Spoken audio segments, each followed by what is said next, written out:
coming victory against Morgan City. And one of the things that the Tarpons did super well in that football game, Coach, is defensively they were pushing Morgan City back throughout the entire game, let up a touchdown on a special teams play, but defensively they were sound throughout the entire game. By far, our defensive line played their best game of the year. They corralled the Morgan City running backs and gave them virtually no room to run, and that allowed Shane Billiard to kind of rest a little bit almost. He didn't have to make every play for the Tarpons because the defensive line up front was doing their job. So the weather's great here at ED White, and we're going to take a 3-minute commercial break. When we get back, we're going to continue our pregame show, talk a little bit of football going on around the area, get you our sponsors, and then our home team starting lineup brought to you by Lady of the Sea General Hospital. We're 24 minutes away from the opening kick here between the Cardinals and Tarpons here on ESPN New Orleans.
Minutes until the opening kick between the South Lafourche Tarpons and the Up the Bayou Redbirds. ED White, Casey Displayer here with Coach Brian Colley. Around the area, they got some big matchups going on tonight here.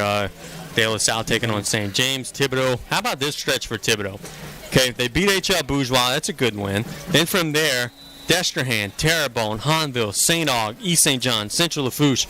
Coach Dugas is going to need some type of operation before the year ends, but his nerves are going to be whacked by the time that's over with. That's the most brutal stretch I've maybe ever seen in high school football. Yeah, we talked about on the sports corner, right? He'd have to win a couple of these games to get in the playoffs because their power ranking was pretty decent.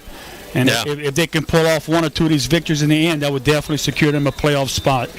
No doubt about it. And you look at some of the other games in the area. We got what may be a district championship game tonight between Vanderbilt and Assumption. Both of those teams are currently unblemished in district play. If Assumption could win that one, though, you look at them, they're going to sort of be in the driver's seat. All they're going to have to do is beat Morgan City. I think they could take care of that.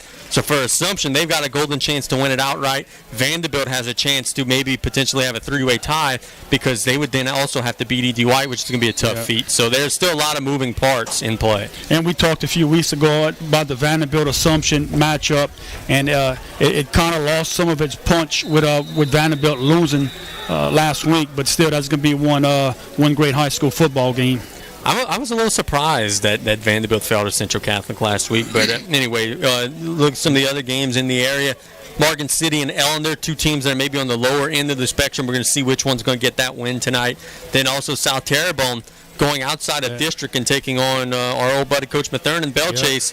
Bellchase, talk about brutal stretches. They play Warren Easton and Carr in back-to-back weeks, so I'm sure they're going to be excited to look across the field and not see 30 college-bound players on the other side of the field. And what about on the river, East St. John and Hornville? Coach Salt on Wednesday said his Tigers have to win that game. Hahnville, talk about a rough stretch. This game, they lost to McDonough 35 by like a point. They lost to H.L. Bourgeois by a point. They lost to, I think it was Destrand because of a missed extra point. They've had so many games that are one-possession games. They're going to look to try to bounce back against a really good Hahnville team that's starting to get their stride. Yeah, and they really put a whipping on a good football team in Central Lafourche. Looking at this matchup here, see the Tarpons are warming up in their offensive sets. E.D. White's taking the field, getting some warm-up reps in themselves. I see Bayo is just throwing the football down the field. Maybe an opportunity for the Tarpons down the field tonight to make some plays. The last really 6 quarters of football, they've been stretching the field a little bit more, starting back in the second half against Assumption. Yeah, Tarpon game plan on offense last week was to come out and throw the football, in which they did. They did a good job of it, and that might be part of their plan tonight is trying to get the ball down the field. If Eddie White stuffs that run game, then Tarpons look for them to try and get the ball in the air. Our pregame injury report tonight is brought to you by Thibodaux Regional Medical Center, and the Tarpons have a lot of young men that are out injured. Joseph Pierce is out still with the ankle from last week. Jake Gauger is still out with a leg. Maybe you could help me with a few more of these. Brody Angeron is out. Zach's still out? Zach Pete is... No, he's in. He's in. He's back in. Okay, so the Tarpons do have a couple of nicks and bruises. And we had a couple of kids with an illness during the week that had to miss practice that I think will be out tonight. Kieran Pate on the offensive line, I think will be out tonight. It's a bad time to have a bug going on around the locker room. Injury timeouts tonight will be brought to you by Thibodaux Regional Medical Center. Tonight's coin toss, when it happens, will be brought to you by State Bank and Trust Company. We hope to say this one a lot. Our home team first downs will be brought to you by Golden Motors, where price is priority, your hometown Chevy Buick dealer. Scoreboard updates, we're going to give you a bunch of them tonight. They're going to be brought to you by Charles Mike Colley, candidate for Greater Lafourche Port Commission Seat H. And our player of the game, which will be decided after the game and announced tomorrow morning from 7:30 to 9:30 on the Sports Corner, is brought to you, as always, by Dufresne Building Materials. And want to congratulate our 2 players of the game so far, Dylan Emart and Brock Baya. I know a lot of folks don't wake up with us in the Saturday mornings for the Sports Corner, and they wanted us to say who the previous winners were during the game. So there you go. We got Dylan Emart and Brock Baya that have been the 2 winners so far. And they need to get up. Yeah, that's right. If I got to get up, they all got to get up. All right? Then go back to the sponsor sheet. Our video sponsors, John Melisson, candidate for Greater Lafourche Port Commission Seat G. Golden Motors, Thibodaux Regional Medical Center, Advanced Eye, Dr. Darby Chasson, Lady of the Sea General Hospital, Joe Septic Contractors, Vision Communications, State Representative Jerry Truck Giskler, and Dufresne Building Materials. Those are our video sponsors tonight, ESPN1003.com, if you want to watch this game. We're going to take another 3-minute break. Coach Colley's going to take off the air conditioner. He's freezing out here in the Pat Zush press box. We'll be back in 3 with the home team starting lineup brought to you by Lady of the Sea General Hospital here from E.D. White.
It's 15 minutes and 30 seconds away from the opening kick between the Tarpons and the Cardinals here on ESPN. New Orleans, partner, it's, as you said, it's already week 8. We've already got just 3 regular season games left.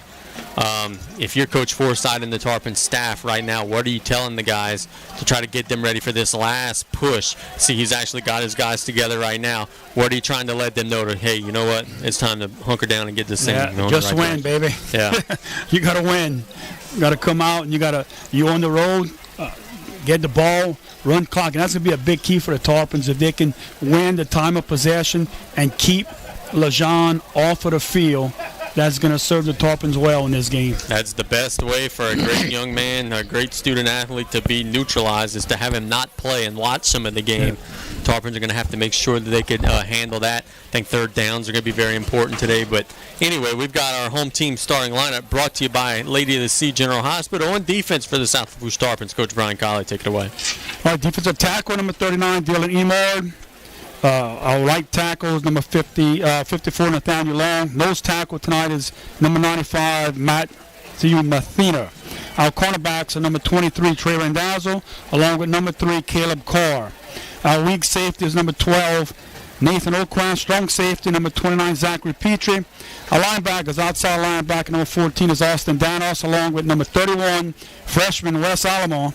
And our middle linebacker is number 6, Shane Billiot. Free safety tonight is number 2, Francois Terrebonne. For the Tarpons, offensively, the look will be like this. Up front from left to right, left tackle Evan Cloutier, left guard Jai Ogeron, center Alex Lafont, right guard Kendall Walker, right tackle Talon Schick-Snyder, and tight end Eric Thibodeau. Quarterback, as always, number 16, Brock Baia. Behind them will be number 21, Aaron Vestal. The 2 wings on the flex set will be number 26, Cameron Georges, and number 22, Jelby Shermy. And flanked out wide will be a wide receiver, number 82, Noah Plaisance, as your starting 11 for the Tarpons offensively against this very good ED White defense that has not given up a ton of points here in district play. Held Assumption to 18 points in a 4-overtime game. Shut out Morgan City, held South Terrebonne to 20, and some of those scores were late. So I think the Tarpons tonight got to get the ball into the end zone. We know that, but it's going to be tough to do against a very good ED White defense. Let's take a look at the ED White defense for a second. They started off the season, they gave up a lot of points. Their first game, they gave up 50 points. Then they kind of settled down, and Coach Bergeron was saying that this team has been improving each and every week. Then they gave up 24, 27, 18. Then they had a shutout in 27 and 20 points. So they give up a few points, but again, they're getting better and better as the season goes on. You know, one of the cool things about being here in this beautiful press box is they have a media guide in which they got some quotes from Coach Bergeron, which he said, offensively, we have to protect the football, convert on third down, and stay ahead of the chains. Defensively, we must contain South Lafourche's talented skill players, limit big plays, and create turnovers. So those were his keys to victory tonight for his football team, as the Cardinals are trying to clinch themselves not a losing season. They could get their 5th win tonight and ensure that no matter what happens the rest of the way, it would be a successful ride for these guys. Tarpons are getting their final thoughts from Coach Forsythe. ED White's going to be getting their final thoughts from Coach Bergeron. So I'll go to the sponsor sheet here one more time, where we thank PCM Mike Fazy Sr. Thanks for 22 years of support. John Mellison, number 72, candidate for Greater Lafourche Port Commission Seat G. Total Urgent Care, get in, get out, and get well. Highway 3162 in front of Walmart in Galliano. State Senator Gary Smith, best of luck to all area teams. Thibodeau Regional Medical Center, a leader in bringing the latest and best technology to our region. Frank's Super Value with locations in La Rose, Golden Meadow, Lockport, and DeZalmans. Charles Mike Colley, number 74, candidate for Greater Lafourche Port Commission Seat H. South Lafourche Bank, your full-service financial center with 5 locations to better serve you. Advanced Eye Institute, make the right call. Get your eyes checked by Dr. Arby Chasson today. Joe Septic Contractors, your largest sewage and portable sanitation company in Louisiana. Francis Bruce, candidate for Greater Lafourche Port Commission Seat H. Bob Dewey, number 71, candidate for Greater Lafourche Port Commission Seat G. Lady of the Sea General Hospital, compassionate medicine close to home. Dufresne Building Materials with 4 locations, providing our customers with high-quality products and services. State Bank and Trust Company banking you can count on, member FDIC. Vision Communications, your local provider for TV, internet, home security, and automation. Learn more at viscom.net. Jimmy T. Jim Lafont, number 69, candidate for Greater Lafourche Port Commission Seat C. Golden Motors, where price is priority, your hometown Chevy Buick dealer. And one more, Chris Goday Investments. Call the winning team at Chris Goday for all your retirement needs, 632-6049. So let's take one more quick 3-minute break. When we get back, your coin toss tonight, which will be brought to you by State Bank and Trust Company. Here from E.D. White, where the Tarpons and the Cardinals are going to be locking horns.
Timed that perfectly. We're right back here at E.D. White, right as the Tarpons are going to be taking the field. For those watching on YouTube, you're looking right now as they're shaking things up, ready to rock and roll. And here come the Tarpons in their all-white uniforms, blue trim, blue helmets. And on cue, here come the Cardinals in the maroon, or I guess it's Cardinal red technically with white trim. Here at Yaki Bernard Field. Partner, I guess, but while waiting on our coin toss, let's go ahead and give some keys to victory for South Lafourche tonight. First and foremost, number one, you got to stop. You have to stop Brandon Lejean. We got to win the time of possession. We got to keep the ball away from their offense, and we have to definitely win the field position in special teams, where we can maybe, where we can maybe get the ball in the short field position, where we don't have to drive 80 yards every time for a touchdown. And for E.D. White, it's very simple. You get the ball to Brandon Lejean as much as possible, get it to him out in space, and they have to convert on third downs. They got to keep the ball moving, and especially on third downs. Tonight's coin toss is brought to you by State Bank and Trust Company. Banking you can count on, member FDIC. For the Tarpons, number 6, Shane Billiot. Number 16, Brock Baya. And we go a truck on the field. My man, take it away. Before the coin toss. Gentlemen, shake hands, please.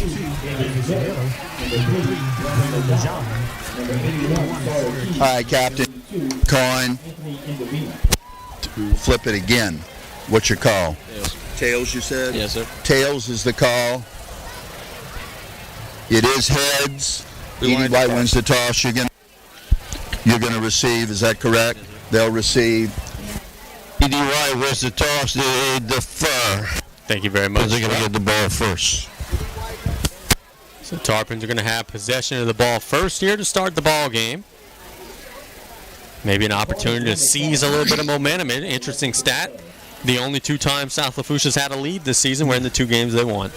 and we can early on look at E.D. White's defensive front. They're in a 4-man front a lot of times. They are very disciplined up front. They are very well coached, and they got some physical athletes up front. So let's pause for the Star Spangled Banner and our pregame prayer here from E.D. White. In the name of the Father, the Son, and the Holy Spirit. Heavenly Father, we gather this evening in competition, but let our hearts represent you. May every word and action glorify your holy name. We thank you, Lord, for the blessings of both schools here tonight. Protect all players, coaches, and officials during the game and provide all a safe ride home. Keep each of us under the protection of your Son, Jesus Christ, and help us be aware of his presence with us in this game. In your name we play. In your name we pray. In the name of the Father, the Son, and the Holy Spirit. Amen.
And let's rock and roll here from Yaki Bernard Field here at E.D. White.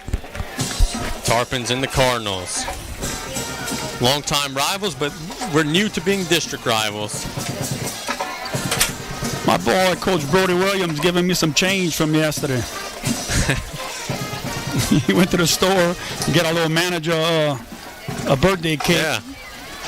And he brings my change back 24 hours later. That's how you know you're an important man. But right before kickoff, Brody Williams is giving you change. Let's play some football. The Tarpons will receive first. As we said, E.D. White in their cardinal red uniforms. White trim. The Tarpons are in the all white with blue trim. In case we're in a reclassification year in the LHSAA where teams may move up 4A, 5A and down. And there was a lot of talk where E.D. White may be moving down to 3A. Look at the amount of young men they have dressed out on the sideline. They got to be pushing close to 60. Yeah, doesn't look like they're hurting. No, I don't. And there was talk that they might move down to 3A. So we'll see. Miles Locker is going to be the kicker. The Cardinals are kicking from right to left on your radio dial or YouTube screen. The Tarpons are going to have number 26, Cameron Georges, and number 17, Do Share Me, back to receive. E.D. White is very good on special teams and in the kicking game. This could be a touchback or it could be a pop kick to maybe entice a return. We'll see. Ball's on the tee. The teams are on the field. Both teams need this one tonight. And we're rocking and rolling. Locker kicks a high pop-up kick to Georges at the 3-yard line. Working up the field to the 15. Breaks a tackle across the 20. Looked like he got face masked, but he goes down to the 22-yard line. And there is a flag on the play. Very similar kick what Vanderbilt was doing to us, kicking the ball a little bit high. And the ball was fielded about the 2 or 3 yard line. So good return for the Tarpons. Yeah, when you see that head bob down like that, it's because he has got pulled. Let's see if that's 5 or 15. Official waiting to make the call. Same gentleman we had last week. And it is personal foul. So 15 yards added on to the return. And the Tarpons will now be positioned first and 10 at the 37-yard line. That's a gift. We'll take that. Strong side of the field will be to the right for the Tarpons tonight. Just underway. Happy you're with us here on ESPN New Orleans. Tarpons play first and 10 on the 37-yard line. Baia with Vestal behind him in that flex set. He's got flankers on each side as well. That's going to be George and Jeremy. George is in motion. They hand it off up the middle to Vestal, driving forward. That's a very nice gain across the 40-yard line to the 43. Good push by left side of the offensive line for the Tarpons. Heck, he got to the 44-yard line. That's a gain of about 7 on the play. 2nd and 3. So Tarpons win the first 2 snaps of the game. Let's see if they can keep that momentum going forward. The run was right up the middle, so the strong side still to the right. Baia. Man in motion. Keeps it now on a pitch to Jelby Sheremy, and he goes down. Number 15 for E.D. White. Quinn Strandler busted that play up. They lose 2 yards on the play, and it'll be 2nd down and about, I think it's going to be 3rd down and about 5. Quinn Strandler's also, if that's Coach Strandler's son, that's a very good basketball player. Yeah, that's right. Yeah, I didn't even think about that. Yeah, you're absolutely right. 3rd and 5 for the Tarps. Ball now in the middle of the field. Just underway. Baia tosses it out to George as he is met in the backfield. Loss of yards. Eric Santney busted that play up. He almost caught the pitch. That series here, Tarpons come out the first play, gain a good amount of yards right on first down. Next 2 plays, they try and go outside, and both plays for negative yards. So he loses 2 more. Ball's back at the 40-yard line. Tarpons going to punt the football. And this is where you got to be careful. Talon usually has some high kicks that sometimes could outkick the coverage. Well, now Brandon Lejean's going to be back there to return this. 4th and 7. Schick Snyder waiting on the kick. Snap is good. They're coming on a rush, and he just pops that one up on the sideline. That's a wounded duck. It'll bounce near midfield and roll forward a little bit, and the officials are going to down it at about the 48, 49-yard line. So you want to kick it away from Lejean, but you also want to kick it up the field there, and the Tarpons didn't get a good one there, only about a 10-yard punt. Snap was a little bit high. It may have thrown Talon off a little bit. He was obvious he was kicking the ball away from Brandon Lejean. He just kicked it straight out of bounds. So E.D. White will have great field position at their own 46-yard line where Lejean and the boys will take over. And they're going to run a very similar offense as the Tarpons. That wing T kind of look. They line up in a power eye to start the game. Number 5, Claymore behind Lejean, dotting the I. Play action, Lejean. Straight drop, now rolls right, shoots it to the sideline. It falls incomplete, intended for Devin DeSandro. It's a little out pattern. Lejean had time, but it was a little bit inaccurate. It falls incomplete.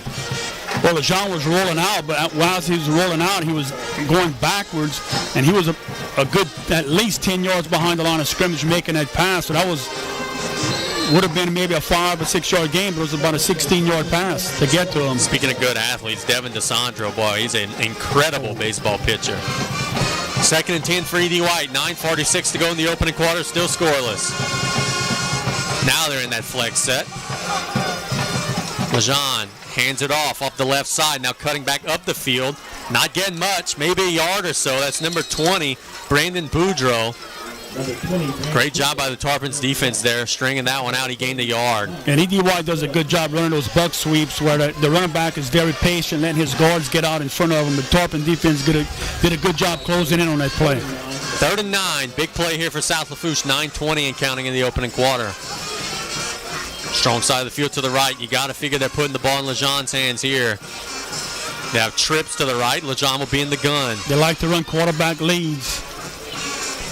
Let's see. Waiting on the snap. Lejean, straight drop. Has time. Now he looks to roll out to the right. Trying to turn the corner. There's a flag on the play. He runs and gets the first down, but I think this one's coming back. There's a flag at the 47-yard line right in the middle of the lineman, and I think that'll be a hold. Let's see. They're discussing it now that both teams have gone backward. It is blocking the back on E.D. White. So Lejean scrambled there, showed his athleticism, got about a yard past the first down marker, but a block in the back will make it 3rd and a mile here for the Cardinals. And we'll talk about that off air. Lejean drops back in the pass, and if he can break containment on the outside, he can really run. He showed some speed right here getting that first down. But thankfully for the Tarpons, it's blocking the backs and push the Cardinals back. 3rd and 23. The ball's back to the 34-yard line. You got to get off the field here defensively. See if E.D. White comes with a draw or some kind of safe play. Or if they go for it all. Trips to the right. Lejean in a 5-receiver set. Straight drop. He's been pressured. It's a screen to Claymont. Can anybody catch him? 40, 45, 50, 45. He's going to be hit at the 40. That's a first down. For E.D. White on a dead red screen to Michael Claymont. They needed 23. They got 27 and a first down. And, well-designed play by the Cardinals. Kind of caught the Tarpon defense a little sleeping.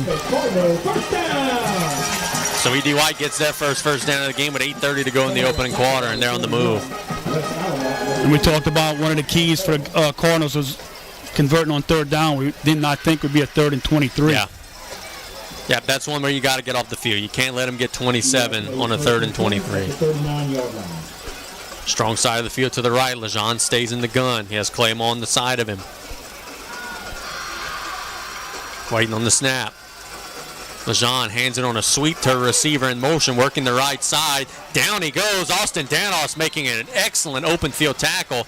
Back on the other side of the 40-yard line. They lose 2 yards in that play. Yeah, good job by our linebackers on that play. Did not allow the guy to cut up the field, and he was trying to string it to the outside, and Austin Danos and Shane Bailout did a great job. So winning the down and distance battle again. It's 2nd and 12 for E.D. White. Ball at the 41-yard line. 7:36 and counting, still scoreless. See, you just can't please some guys. Coach Colley took the AC off, now he puts it back on. You got to make up your mind, man. I feel like it was a fire in the back of me. We got hot. 2nd and 12. Strong side of the field to the left. Lejean in the gun. He rolls. This is a dead red quarterback run, looking for yardage. He's getting none. Thrown backward there by the Tarpon defense. Shane Billiot finished him up, but the defensive line got some great penetration as well. He loses a yard or 2 again. Big play coming up for the Tarpon defense. Ball's at the 42-yard line, so it'll be 3rd and about 13. They've got to get to the 29-yard line. If they can pick up 5 or 6 yards, you may think they would go for it on 4th down. I know they have an excellent kicker, but I don't think unless if they get to about the 30-yard line that they would even think about that, in which case you would be so close you may just go for it. Be careful, quarterback draw. Trips to the right. Lejean. Nope. Straight drop. Being pressured up the middle. Now he looks to roll out. He's being heavily pressured, trying to turn the corner, and he's going to lose yardage. He goes out of bounds at the 45-yard line. Lejean dropped back about 15 yards there. So it looked like he ran a long way, but he didn't even get to the line of scrimmage. So an excellent job by the Tarpon defense there. I believe he lost about 3 yards.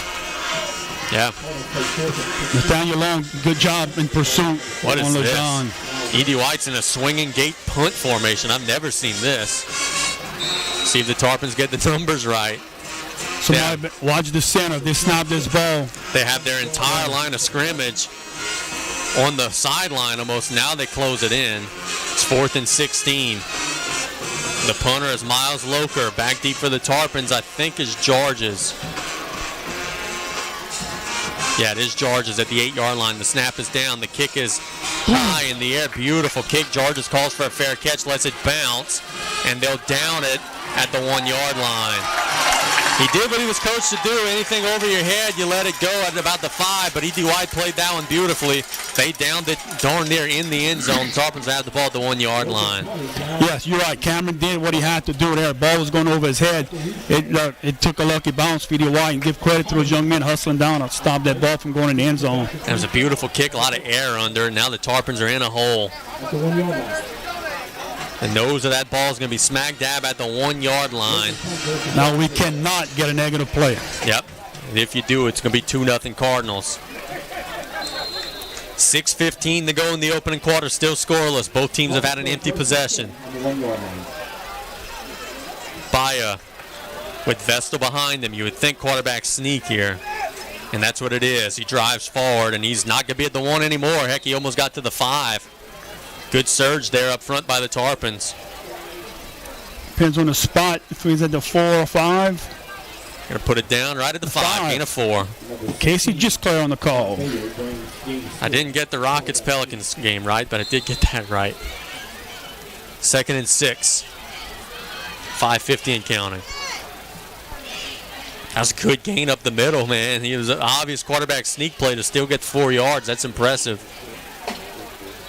Baya keeps it, and he is swallowed up from the interior of the line there, back to the 3-yard line. So the Tarpons will play a 3rd and long at the 3, or the 4, actually. See if the Tarpons come with some type of little short pass, maybe try and get one of their receivers out in the flats. The chance for a big play is there. They have everyone on the line of scrimmage. 3rd and 7. You got to get to the 11-yard line. Baya, straight drop. Shoots it to Thibodeau. He grabs it. That's a Golden Motors first down to the 15-yard line. There's a little slant. He made the grab, fell forward, and it's a first down for the Tarpons. Good route, good pass, good catch. Good results for the Tarpons. A little bit of breathing room. Clock stops for the first down. Now starts back. 4:55 and counting. That was a pretty play there. They were giving Thibodeau a little cushion, and he made him pay. Baya in that flex set, strong side of the field to the left. Man in motion, Georges. Brock keeps it up the middle. Nice gain. 20, 25, 30, 35, 40, 45, 50. Brock may go the distance. 35, 30. Breaks a tackle and goes down at the 23-yard line.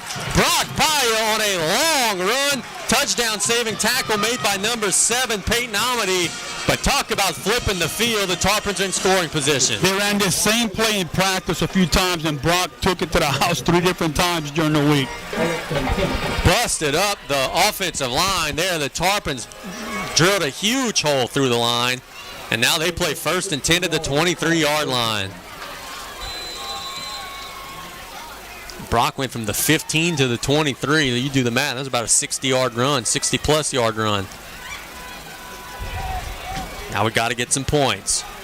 Strong side of the field to the right. Vestal behind Baya.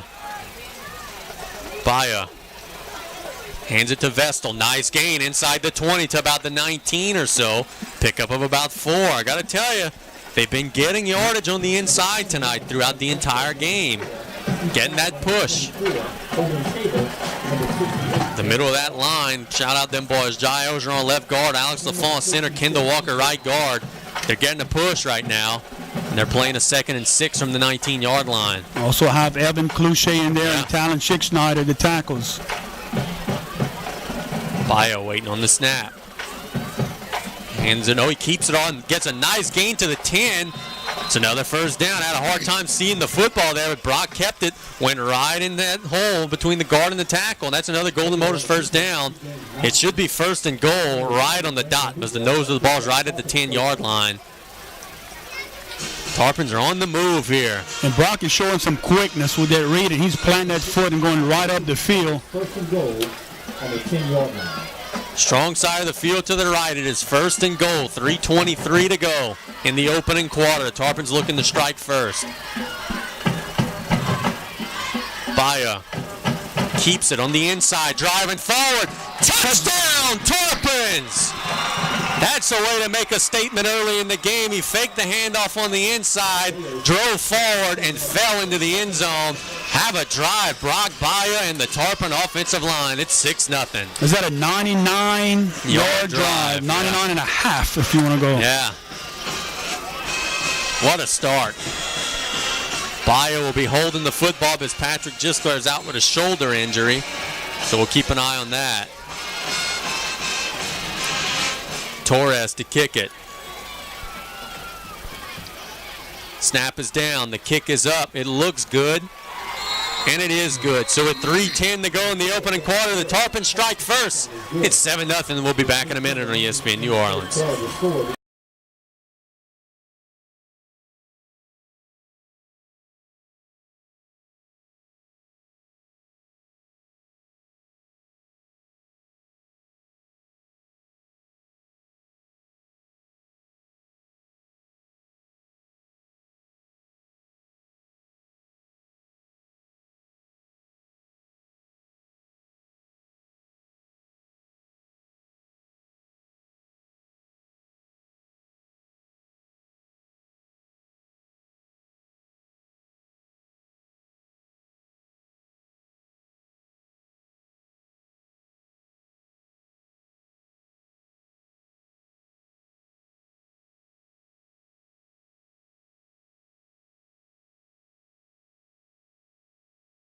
10 to go in the opening quarter. The Tarpons strike first, a 99-yard touchdown drive, capped by a 10-yard score from Brock Bayer. And now, you got to be careful. We were just talking during the commercial break. Brandon Lejean's back there. He's electric on special teams. Let's see what the Tarpons decide to do here on the kick. Coach Bergeron's pregame comments where he wants to avoid the big plays. He cannot be happy with his defense right now, giving up that huge play by Brock Bayer. Yeah, it was a 60-plus yard run. Got the Tarpons from the 11-yard line to the 20-yard line. Torres waiting to kick it away. It is a line drive kick that'll go to Claymont, the 8-yard line. Let's see, Claymont to the 20. Working the right side of the field. Breaking a tackle, now reversing his field. He's hit by Caleb Carr, the 25, and he's going to go down there. So the Tarpons do a good job in kick coverage and give E.D. White a long field. Yeah, nice job of the Tarpons hustling down. You got to make sure when you hit that first hit, you got to bring them down. Looked like they were trying to pull that football, which is nice, but you can't be doing that while the guy's driving forward. But they stopped him at the 24. Strong side of the field to the right. Brandon Lejean will be positioned there. Let's see if it'll be a flex or a gun. Looks like it'll be a gun or even a pistol at that. Have Hunter Becknell behind him. Becknell played some big minutes last week for this team. Lejean gets the snap. Play action. Now he keeps it up the middle, trying to bounce outside to the right. Down he goes. Tarpons were in on the stop right away. Maybe gained a yard. Dylan Emard on the stop. Along with Nathan O'Quan came up. Right at the line of scrimmage. Gained nothing. 2nd and 10.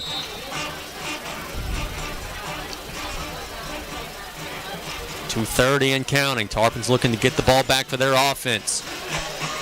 Lejean will be in the gun. No one with him. 5 receivers set.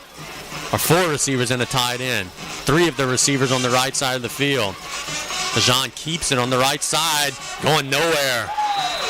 Tarpons were Johnny on the spot there. Number 54, Nathaniel Long, said, "Hello, Mr. Lejean." That's a gain of 1 on the play. Tarpons got to be careful in some misdirection here. They're selling out big time with the flow.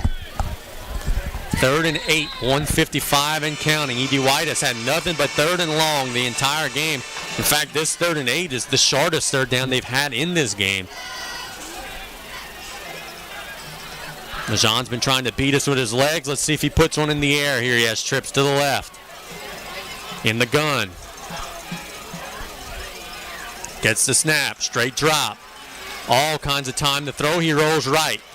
Looking for some yardage. He doesn't get it. He gets to the 28 and nothing more. The middle of the Tarpon defense was right there on the stop. Austin Danoffs, among others, on the tackle. E.D. White's going to punt this football away after a gain of 2. Yeah, Tarpons, again, a great job on defense controlling Lejean. If he's going to try and get, he's going to have to try and get on the outside of the Tarpons. He can't get nothing up the middle. So Miles Locker will punt it away again. Cameron George is standing at his own 34-yard line waiting to grab it. What a start. 1 minute in the first quarter. The Tarpons lead 7-0. Hopefully about to get the ball back here. Locker gets the snap. They're coming on a rush. It's a nice kick, a high kick. Cameron's going to let it bounce at the 35. It takes a little bit of an E.D. White roll, and it'll be down to the 31-yard line. So good field position considering we just scored from the 1-yard line, went 99 yards. Now the Tarpons can come here and put another drive together. They can put a lot of pressure on the Cardinals. Absolutely. This is a team that very much like South Lafourche. They don't want to be behind. They don't want to have to throw the ball. They want to stay out in front of the scoreboard in the chains. Got a quick score for it. New Orleans Pelicans 131, Houston Rockets 112. I appreciate that. Thank you very much. This scoreboard update brought to you by Coach Brian Kale, the troll of the press box tonight. Vestal behind by man in motion. It's give it to Georges on a sweep, trying to get outside. Has a nice gain across the 35, 40. Golden Motors first down. Hustled out of bounds at the 44-yard line. Taking a play out of the Matt Canada playbook there on the old jet sweep. They got outside and got a nice 13-yard gain. Tarpons seem to have the Cardinals a little off balance right here. And look, we've shouted them out throughout the game. That offensive line is driving them back. That is always a recipe for offensive success no matter what offense you run. 1st and 10 at the 44. Vestal behind Baya. Brock fakes the toss, now rolls left, throws it to Vestal, makes the grab near the 49-yard line. He's hustled out of bounds. Gain of 5 on the play. Good throw, good grab by Aaron Vestal. 2nd and 5. 25 seconds to go in the first quarter. The Tarpons have controlled this quarter, lead 7-0. Baya getting the boys out of the huddle plenty of time, still 18 on the play clock, and they're set at the line of scrimmage. Flex set, strong side of the field to the right. Baya hands it to Vestal up the middle. He is hit hard at the line of scrimmage and dropped by number 73, Aaron Benfield. No gain on the play, and that should bring us to the end of the first quarter. And look, it really, okay, we got stopped here, but it wasn't a big negative play for the Tarpons. Heck, so gained the yard. We're still in a good situation here with 3rd and 4. So that'll be the end of the first quarter with our score, South Lafourche 7, ED White 0. We'll be back with a big play, a big 3rd down play out of this break on ESPN New Orleans.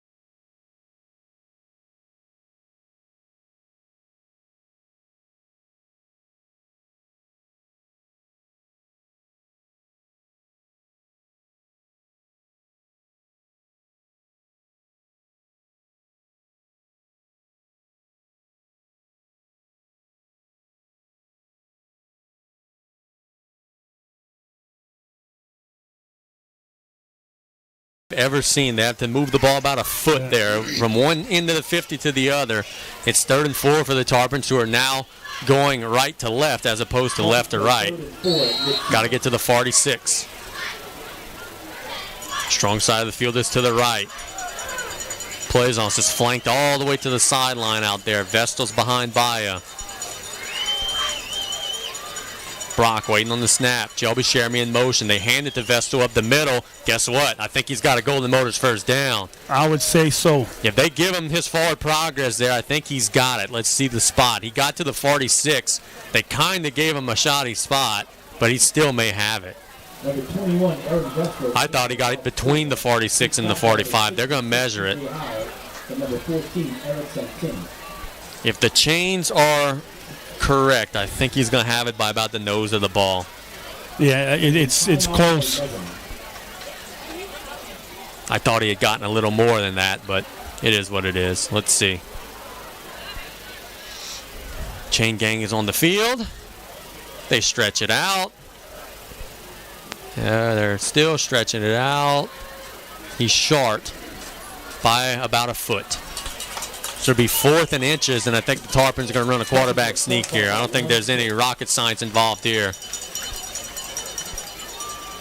You're at the E.D. White 46.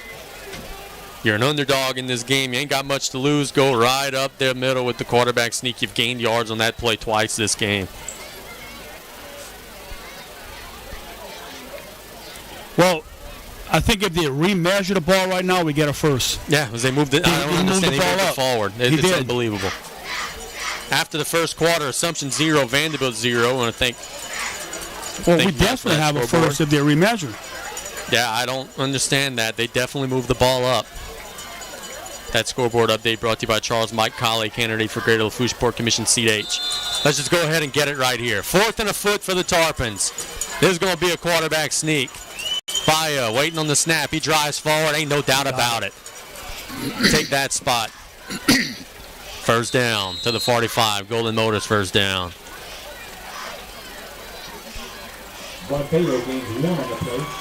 Good surge by the offensive line. They've been firing out throughout the game here. 11:32 in the half. 7-0 Tarpons looking to add to it. They're in E.D. White territory. Strong side of the field to the right. Baia getting the guys out of the huddle.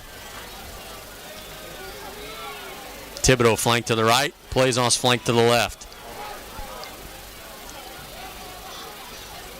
Brock hands it to Vestal. Driving forward. Gets across the 45 to the 43 or so. Gain of about 2.5, 3 yards on the play.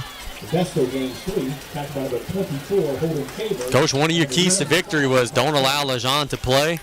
Tarpons are staying with the football right now. Tarpons play 2nd and 7 on the 42-yard line. 2nd and 7. In fact, I don't think we've, knock on wood, I don't think we've had a negative first down play the entire game. Baia waiting on the snap. Hands it to, he keeps it this time on the right side. Oh, he nearly had a big play, but instead gets across the 40 to the 39. He was tripped up at the last second there by number 6 for E.D. White, which is William Toops. Still a nice gain of about 3-4 yards on the run, but Brock breaks that tackle from Toops. He's off to the races. When we first came on air, we're talking that Brock was going to have a big game running the ball, and so far it's proven that to be true. Close to 100 yards already. 3rd and 4. We've got to get to the 35 here. We're at the 39 now. Ball smack dab in the middle of the field. E.D. White fans making some noise. Baia keeps it, tosses it out to the outside. The pitch is dropped by Georges, and down he goes at the 40-yard line. Loses a yard on the play. E.D. White's coming out of the pile saying they got the ball, but that came out after Cameron was tackled. It's a good try. It'll be 4th and 5. Tarpons will be going for it. If for nothing else, try to draw them off sides, maybe steal one. 9:20 and ticking. 4th and about 4.5 yards here for the Tarpons. Play clock down to 7. Tarpons now just getting to the line. Got to hurry. Brock waiting on the snap. Fakes the toss, rolls out, has a man open. It's Thibodeau! Golden Motors first down to the 32-yard line. Needed 5, got 8. First down, move the chains. That was a good route by Thibodeau and a pretty ball by Baia. The timing was just right. Right as he was making his break, the ball was right there. Yeah, big play by the Tarpons, keeping that ball away from the Cardinal offense. That first-year offense that folks have been complaining about, it's starting to mesh a little bit. 1st and 10 for the Tarps. Strong side of the field to the left. Baia hands it to Vestal. Swallowed up that time by number 59 right at the line of scrimmage. Carson Adams. Pretty much no gain. You've heard complaints? Quite a few. 2nd and 10. It's like I always say, everybody wants to be a coach, but nobody wants to actually call the plays. So, one of them things. 8:15 and ticking. Baia, strong side of the field to the left. Oh, he loses the snap and falls on the ball. Back on the other side of the 35-yard line. Looked like they were trying to do that jet sweep play again. Brock never did get the snap, which is a shame because it looked like they had the numbers on the edges to maybe turn that one into a promising play. And that's another thing in practice. They in practice also having problems with the exchange, quarterbacks in exchange, which really we shouldn't be having in week 8. 3rd and 15, 16 yards here, 7:40 and counting. But Brock did a good job heads up falling on that ball, not trying to pick it up. There were a couple of E.D. White defenders that could have maybe scooped and scored if Brock wouldn't have fell on it. Baia fakes the toss, straight drop, has a man down the field. It's Plazos, and he overshoots everybody. It falls incomplete. It looked like some of the shorter routes were maybe where they could have made some money there, but it falls incomplete. It'll be 4th and 15. And good protection by the offensive line, giving Brock time to throw the ball. I think here we're going to see Talon and the old pitching wedge pooch punt here. Yep, here they come. Tarpons play 4th and 15 on the 37. E.D. White looks like they're going to play a punt safe here. They don't even have a return man back. Which if Talon could land that ball at about the 10, the Tarpons could probably down it near the 5-6 yard line. We'll take a delay of game. Yep, that's what it looks like. So they're going to move this 5 yard. Nope, they're going to snap it. Snap is down. Kick is in the air.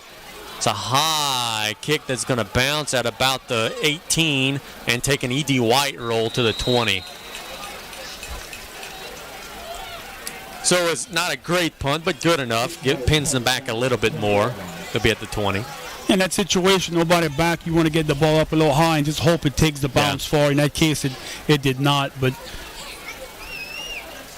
lean on your defense again. 7-11 to go in the half. 7-0 Tarpon lead. And what's scary, you know the athlete Lejean is. He can take one to the house in any play. On any given play. That's why you want to have a 9-point lead in a game like this, so no one score could do you in. Lejean in a flex set. Hands it off up the middle. This will be a nice gain across the 20, 30, 35, 40, 45, 50, and he's going to go all the way if he doesn't fall down. That's Hunter Becknell, 15, 10, 5. Touchdown, an 80-yard touchdown run on just a fullback dive there. Okay, look, we talked about before that Lejean can take it at one play. We didn't jinx because we called a different player. Hunter Becknell, a sophomore, just starting to get some playing time in the last couple of weeks. As soon as he broke the line of scrimmage, he was gone. Their offensive line did an excellent job there. And on that play, I think it was Nathan Okran kind of got lost. He went toward the middle of the field and didn't see where the ball was at, and that allowed the back to skirt through. Swinging gate is open. Swinging gate is closed. E.D. White will be kicking this one. It's going to be number 13, Miles Loker. I think we should have had a penalty on E.D. White on this extra point. Waiting on the snap. Snap is a little high, gets down. The kick is up, and it is good. Why do you think there should have been a penalty? When they're in a swinging gate, the center puts his hand on the ball. You're right. And he stood up and he took his hand off the ball. So I think that could have been a penalty, but he may not have had his hand on the ball. We up here. Yeah. The official's down there. So 6:58 to go in the half. It's now 7-7. I'll thank some of our sponsors. Joe Septic Contractors, your largest sewage and portable sanitation company in Louisiana. Advanced Eye Institute, make the right call. Get your eyes checked by Dr. Darby Chasson today. South Lafourche Bank, your full-service financial center with 5 locations to better serve you. Charles Mike Colley, number 74, candidate for Greater Lafourche Port Commission seat H. Frank Super Value with locations in LaRose, Golden Meadow, Lockport, and Des Allemands. Here at Yaki Bernard Field, not to be confused with Todd Bernard, who's on the roof of the press box filming the game right now. Todd Bernard roof. The Todd Bernard roof of the press box, huh? That's what he's hanging. E.D. White will be kicking it away. Midway through the second quarter, we're tied at 7. Miles Loker to be kicking it. Deuce Jeremy and number 26 Cameron George is back deep for South Lafourche. Now, no need for the Tarpons to panic. Just come back, keep doing what you're doing on offense. Sure. Keep moving that ball down the field. Loker, with about 5 or 6 steps, kicks it towards the sideline. That may go straight out of bounds, and it does. He shanked that one. Goes out of bounds at the 20-yard line. The Tarpons are going to get great field position. Loker's kick was out of bounds. South Lafourche will play it at the 35. Cardinals coaches started looking at the kicker saying, hey, what the heck happened there? That's not what they wanted. So good field position for the boys in blue. Ironically enough, the only time we've scored is when we had the worst field position of the season. See if we could convert here, though. Tarpons put the ball on the left hash, so they want the strong side of the field to the right. Or is it because it went out of bounds on the left side of the field, perhaps? Yes, that's why. Bayo waiting for the snap. He has Vestal behind him. Man in motion, Jeremy. Brock keeps it on the outside, now cuts back in, gets near the 40-yard line to about the 39. Gain of 4 on the play. E.D. White is going to have to decide what they want to do here. If they're going to go after Brock on every play and make sure hit him and leave the pitch man open, or yeah, they're sort of in between right now, giving up some yardage in the process. 2nd and 6. Ball at the 39-yard line, 6:25 and counting in the first half. Ball right in the middle of the field. Brock hands it to Vestal on the inside. Nothing going. Maybe gained a foot on that play. Number 59, Carson Adams. We've called his name a couple of times. He swallowed that play whole. Yeah, we got caught from the backside again. Carson Adams. So 6 minutes and counting here in the opening half. 36 at the 39. Big play. You don't want to give it back to him here. You want to at least get a first down or two. Ball stays on the middle of the field. Tarpons got to hustle up, though. They're not even on the line. Clock running down, 7-6. They may need to call a timeout here. And Coach Forsythe will call a timeout before a delay game penalty. That's the first timeout from either team in the half. And allow me to go to our scoreboard where we have, thanks to Corey Hebert, we learned that Central Lafourche is leading Terrebonne 7-6. Wow. Early in that game. That scoreboard update brought to you by Charles Mike Colley, candidate for Greater Lafourche Port Commission CH. A little bit of a surprise there. Terrebonne is some kind of good, man. They have offense, defense, special teams. They could do it all. HTV 10 in memory of Eugene Paul. And we already saw Central Lafourche. We know what they could do. Jones Insurance. Christine Russell, Lafourche County District Attorney. 3rd and 6 here for the Tarpons out of the timeout.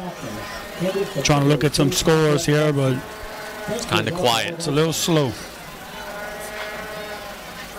What'd you think here? Passing play? I think they're coming with a pass. Yeah, I would think so. The way we've been passing the ball so far this game. The timing's been right. The protection's been there. I think they're coming with one here. Or you can maybe try some type of counter.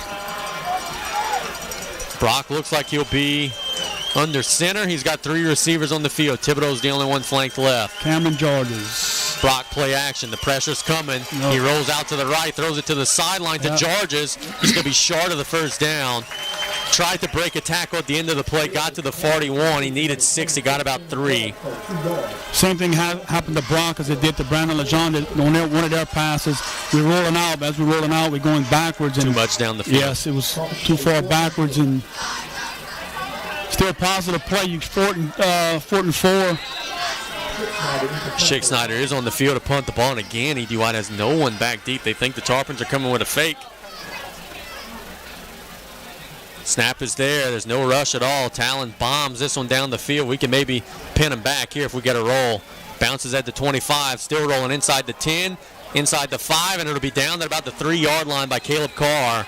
So they didn't put anyone back there. That was a mistake. Talon showed off his leg there, pinning him in the end zone. Well, that's a scary position to be in where Caleb Carr was just now. That ball was rolling, and you know you got to stop it before it gets in the end zone. And you don't know how it's going to bounce. Yes, and everyone's looking at you. That's right. That was a tough and a great job by Caleb Carr. So 4:46 to go in the half. E.D. White now pinned in the end zone there at the 3-yard line. Kind of like in baseball, it's slow ground ball hit to you. Worst play. Tarpons just got gashed on a long run. Let's see if they could stiffen back up here. Be a closed-in formation for E.D. White. It's like a power eye set. Actually, almost looks like a full house set. Lejeune hands it off on a stretch run. He's going backward near the end zone. Did he get out of the end zone? They're going to say he did, but he lost a yard or two. Friendly spot for the home team there. I don't know they got to the 2-yard line, maybe to the 1. But either way, he loses a yard on the play. Carry was to that was Claiborne, number 5 on the give. And Austin Danos on the big stop. 2nd and 11. E.D. White with trips, quads to the right side of the field. Quarterback draw. Lejeune waiting on the snap. Quarterback sneak up the middle, and there he goes. 10, 15. He's going to be corralled near the 20-yard line. He looked like he was shot out of a cannon there. He found a little seam in the offensive line, showcased his speed, and he picks up 18 to the 20-yard line. Yeah, a few times on film when Lejeune gets under the center with no back in the backfield, they like to run a quarterback draw. Here they just did a straight quarterback run. 3:55 and counting. Tarpons secondary there. Caleb Carr made a nice stop, because if he didn't make that stop, we may have had a 98-yard touchdown run.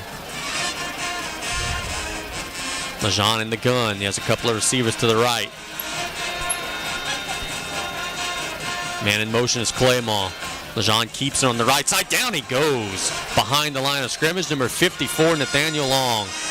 That was a dead quarterback run. Nathaniel Long got pressure and bottled him up.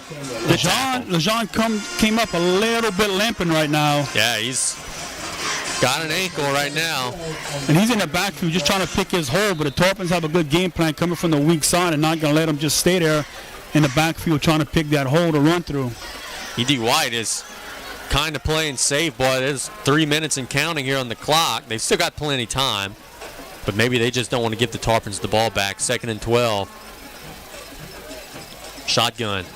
He rolls to the right, now cuts up the middle of the field across the 20. Driving near the 25-yard line is Lejean on the quarterback run.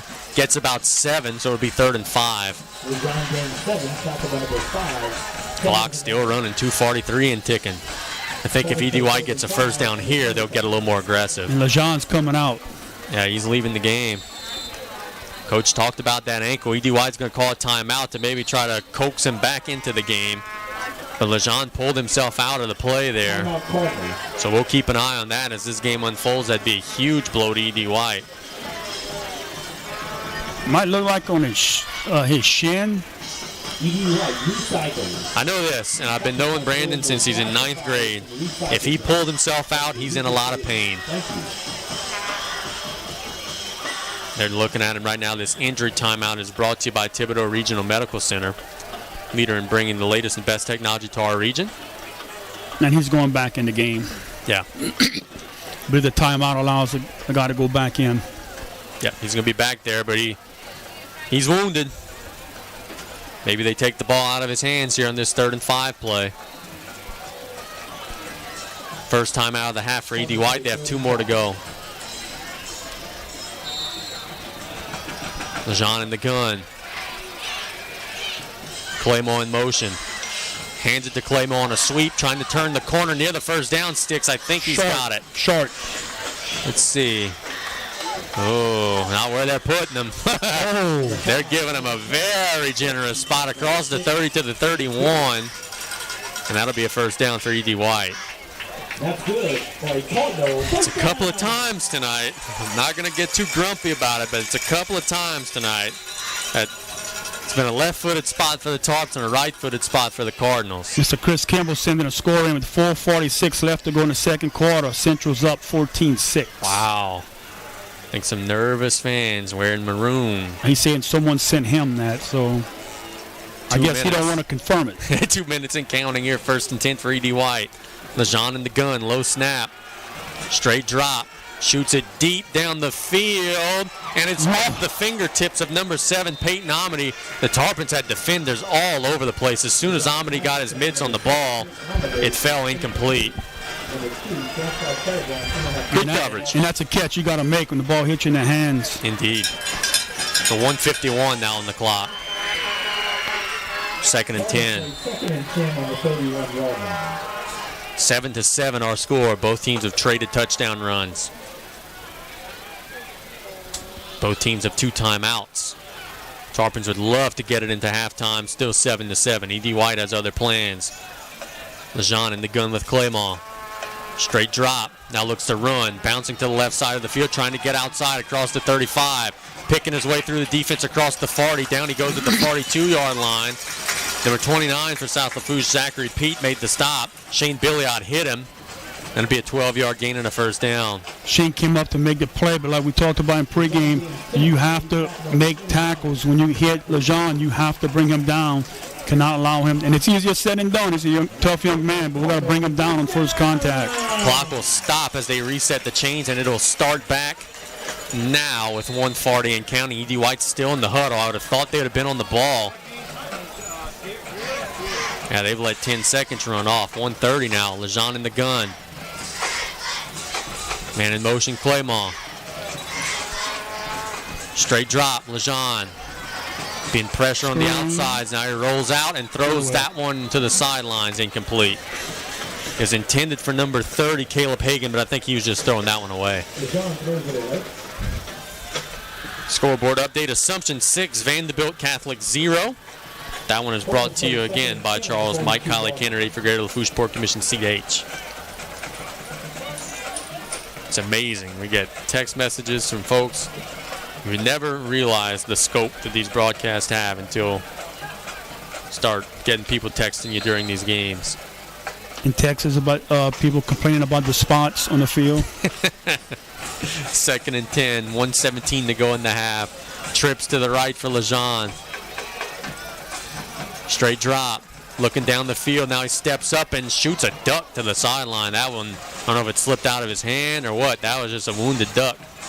Incomplete. Very fortunate it wasn't intercepted, but that was ugly. 1:11 now on the clock. So if you're Coach Forsythe and you tackle him inbound short of a first down here, do you call one of your 2 timeouts? Depends how short. If it, yeah, you don't want to coax them into going for it, certainly. Lejean with trips to the left. That's the weak side of the field. Man in motion, Claymore. Lejean, straight drop, throws a little swing pass to Claymore. He's going nowhere. Thrown back for a loss. He loses 5 yards on the play. And now if I'm Coach Forsythe, I would take a timeout, and I think he just did. Yeah, with a minute to go, he'll call his 2nd timeout. Excellent job by the Tarpon defense there. Elijah Barnett said, Mr. Claymore, we've seen that one on film. Not working this time. So Tarpons have an opportunity to either set up a punt return or set up a punt block, or either way, they'll have a chance at 2-minute offense perhaps here with a minute exactly on the clock and a 7-7 score. And Elijah Barnett's been out for a while. He just come back and not start the game. He's going to get a lot of playing time.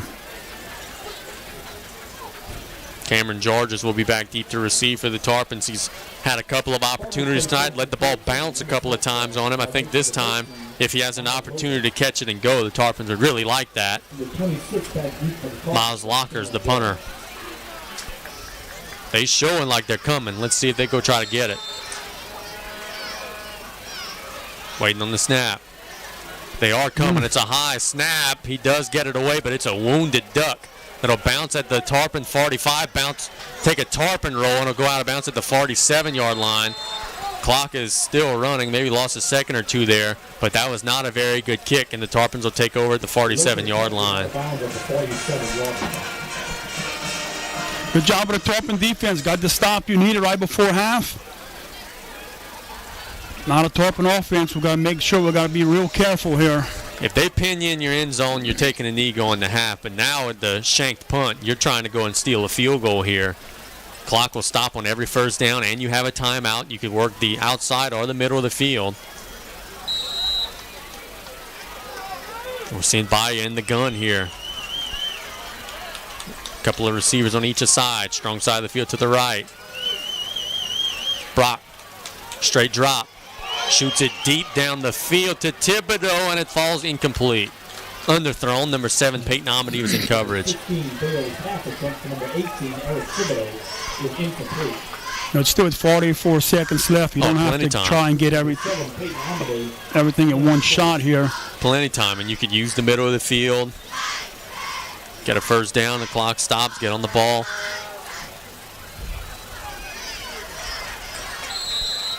.44 seconds on the clock. For Torres, you got to get probably about to the 25 to start thinking about that, which is about 28 yards of offense here. Thibodeau short side. Yeah, you're right. Brock straight drop. The pressure's coming. That's going to be intercepted. Amity picks that one off. He may go the distance. 35, 30, breaking tackles, 25. He's hustled out of bounds at the 18-yard line.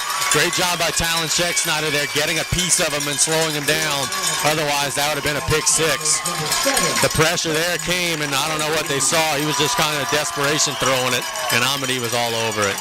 Yeah, they put a little pressure on him, and Brock just threw the ball. I'm not sure what he's seen downfield, somebody ran the wrong route or it's just a missed throw. But Tarpons have to be careful right here, and you can't allow that to happen.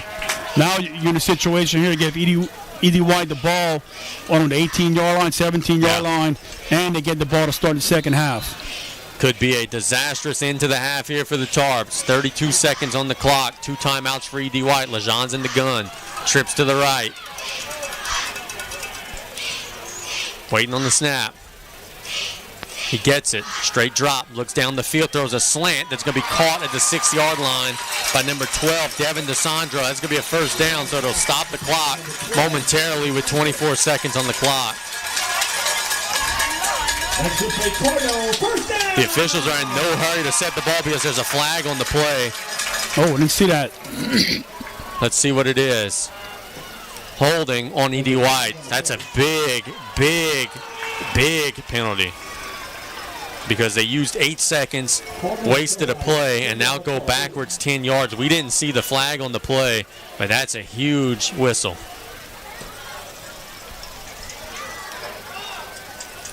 Flags at the 29-yard, or so the infraction moves them back to the 29-yard line. And the clock will start.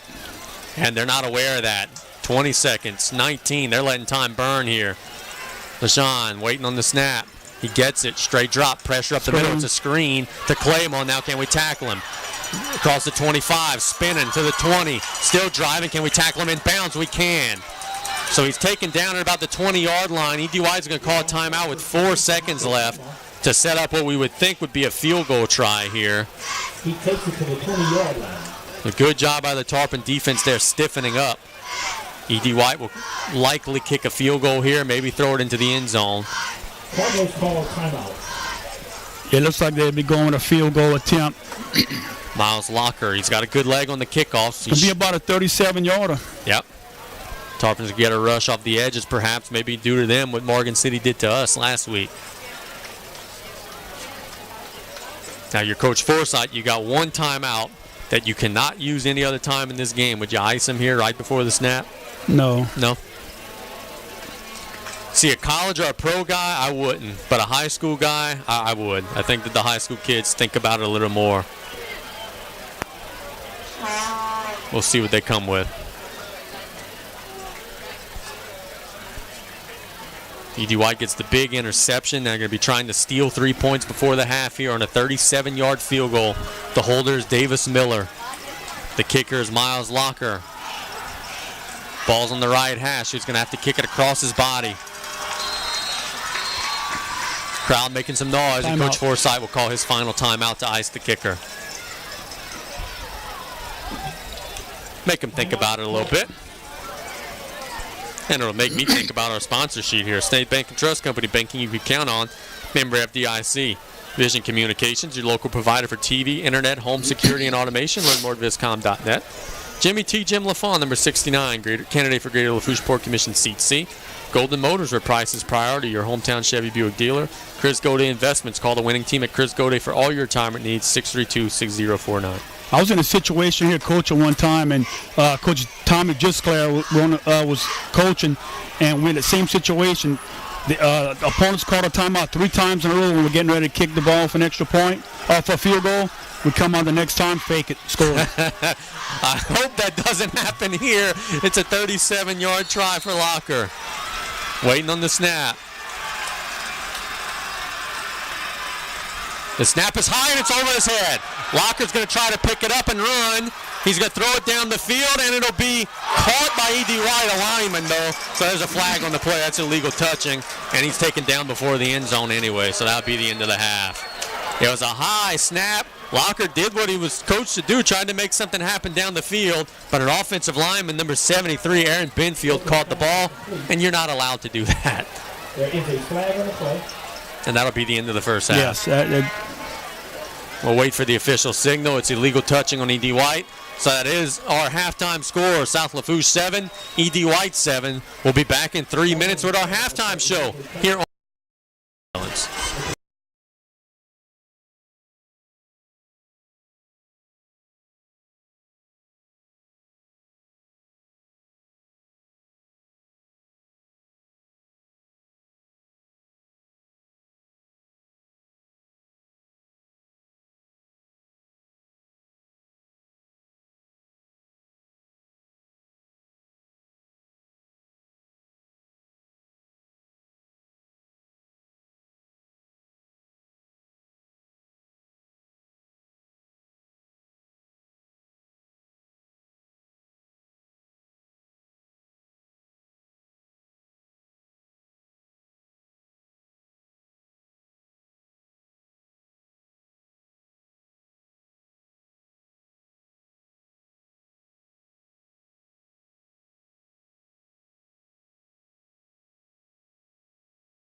Pelicans crushed the Houston Rockets, and then in true Pelican style, they're now struggling with the Kings. It's 48-47 in the second quarter in that game. Here it's halftime, 7-7. The Tarpons and E.D. White.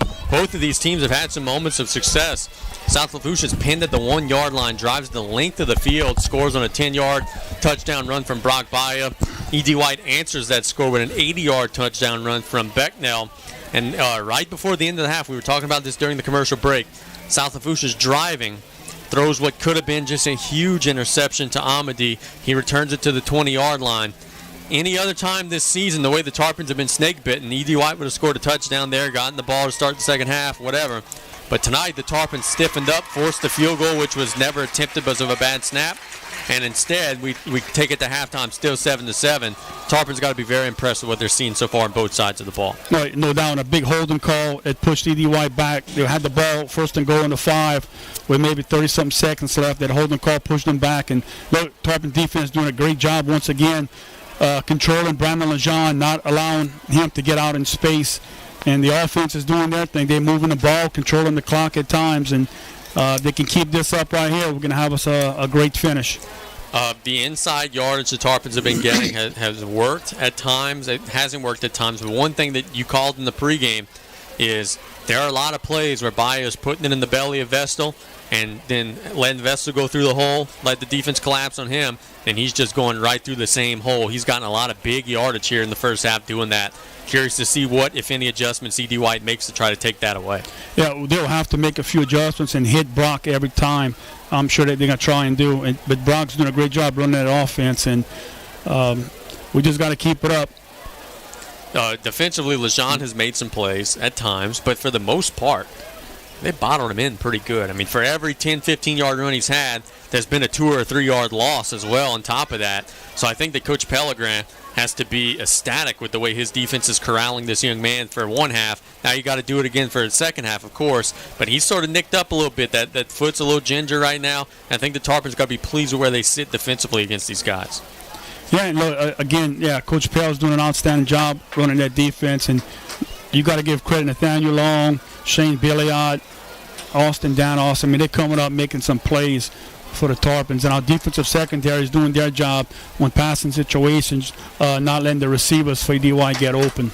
Scoreboard update brought to you by Charles Mike Colley, candidate for Greater Lafourche Sport Commission Seat H. Thank you to Corey Hebert for letting us know that Central Lafourche is leading Terrebonne 14-13. That was 14-7, if I'm not mistaken. 14-6. So Terrebonne has since scored and cut that lead. In the big district, quote-unquote, district championship matchup between Assumption and Vanderbilt, we've got Assumption 14, Vanderbilt 0. If Assumption wins that game, they've got an opportunity to really do some great things. Truck on the sideline, my man, take it away. Well, guys, we were lucky on that interception. Could have been an easy pick six. The interceptor was utilizing his box running downfield, but some good Tarpon hustle. Made the tackle and stopped that touchdown, but I would have been throwing more towards the middle to the Stark, to Thibodeau. There's a lot of distance to cover on the wide side. I was afraid exactly what happened. So hopefully we can get these slant routes and hit the tall man. They can't stop us there. Truck, it looks like on the sideline right now, a lot of guys are really fired up. The coaching staff's fired up. It feels like there's a little more energy than there's been earlier in the season. The entire year we've been flat on the sidelines, like you guys said. Everybody's been pretty much quiet, and Coach Gaspard's the one yelling. But tonight, there's fire in everybody, and they remember last year what E.D. White did on our field, and we're running out of time as far as playoff consideration. We can make an impact with a big victory over here, but Lejean's got to be stopped. No doubt about it. Thank you very much, Truck, for that sideline update here at halftime, and he brought up some very good points, man. The energy seems to be there. The Tarpons are playing, having fun. And look, in high school, that matters a lot. It does. And look, you see pros do it all the time when they get ready for kick returns. They look to the crowd, throwing their hands up, trying to get the crowd into it. So, I mean, if pros can do it, why in the world can high school kids do it? And there's nothing to be ashamed of. You know, you got to take some pride, and it's good to see that the sideline is a little bit fired up here. And look, we might need that in the fourth quarter. PCM, Mike Facey Sr., thanks for 22 years of support. John Mellis on number 72, candidate for Greater Lafourche Port Commission CG. Total Urgent Care, get in, get out, get well, Highway 3162 in front of Walmart in Galliano. State Senator Gary Smith, best of luck to all area teams. Thibodeau Regional Medical Center, leader in bringing the latest and best technology to our region. Frank Super Value with locations in LaRose, Golden Meadow, Lockport, and DeZalmans. Let's do this. Let's take a 3-minute break. It's the halftime show here between South Lafourche and E.D. White with our score tied at 7 here on ESPN New Orleans.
Seven to 7 here at Yaki Bernard Field here at E.D. White High School. The E.D. White marching band is on the field right now having With a good time. Todd Bernard Roof. Todd Bernard Roof here at the stadium. This is a pretty nice press box that we're in. We've had to adjust the AC a little bit. It's the first time that we freeze ourselves here. One thing that was not frozen was the play of the Tarpons here in the first half.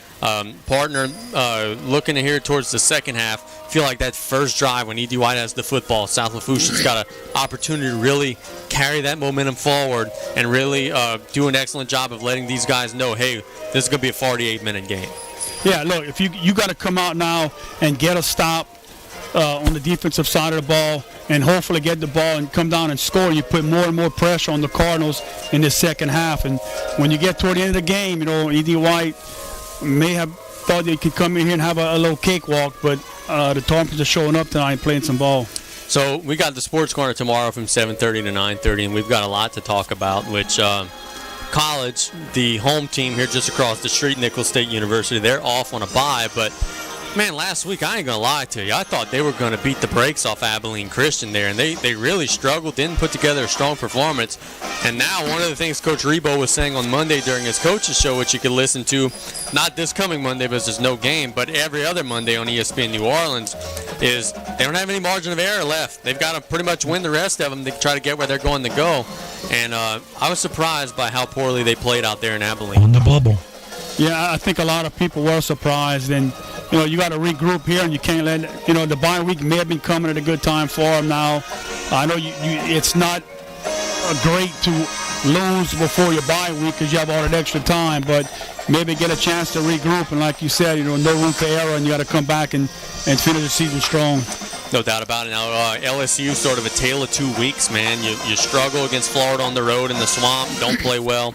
Then you come back, and you and I talked about it on the show last Saturday. We're not surprised that they played well against Georgia. We were kind of expecting it to be a close game, but it wasn't a close game. LSU blew those guys out in the second half, and now they're in a situation where if they could take care of business tomorrow, which easier said than done, they're going to head into that showdown matchup against Alabama in the following Saturday. Saturdays from now. Look, the Sports Corner, we were talking about some keys for that Florida, the LSU victory over Georgia, and we were saying it may come down to third down conversions, but I think it also came down to fourth down conversions. Yeah. And they went for it on fourth down like 4 different times, converted all of them. So that was big for the Tigers keeping the ball and eventually getting the victory. Kirby Smart did not do a very good job coaching his team in that game. And what I mean by that is you got a little momentum early. You try a dumb fake field goal. It doesn't work. Then at the end of the game, they start panicking and trying the Wildcat quarterback. And they were running the ball well throughout the game. They just gave up on it. I don't think that he had his best showing. But Georgia lost a game like that last year to Auburn, came back strong. Curious to see how they look the rest of the season. And that happens to some teams. That's what we're talking about here with E.D. White putting pressure on them at the end. And I think Georgia felt with number 2 team coming in, they felt a lot of pressure in Tiger Stadium, and that eventually took a toll on them. And the Tigers they rolled them. The Saints may be the best offense in the NFL taking on the Ravens, maybe the best defense in the NFL. I got a stat for you. Drew Brees has only been hit 17 times this season. That's the lowest total of any starting quarterback in the NFL. The Ravens last week had 11 sacks.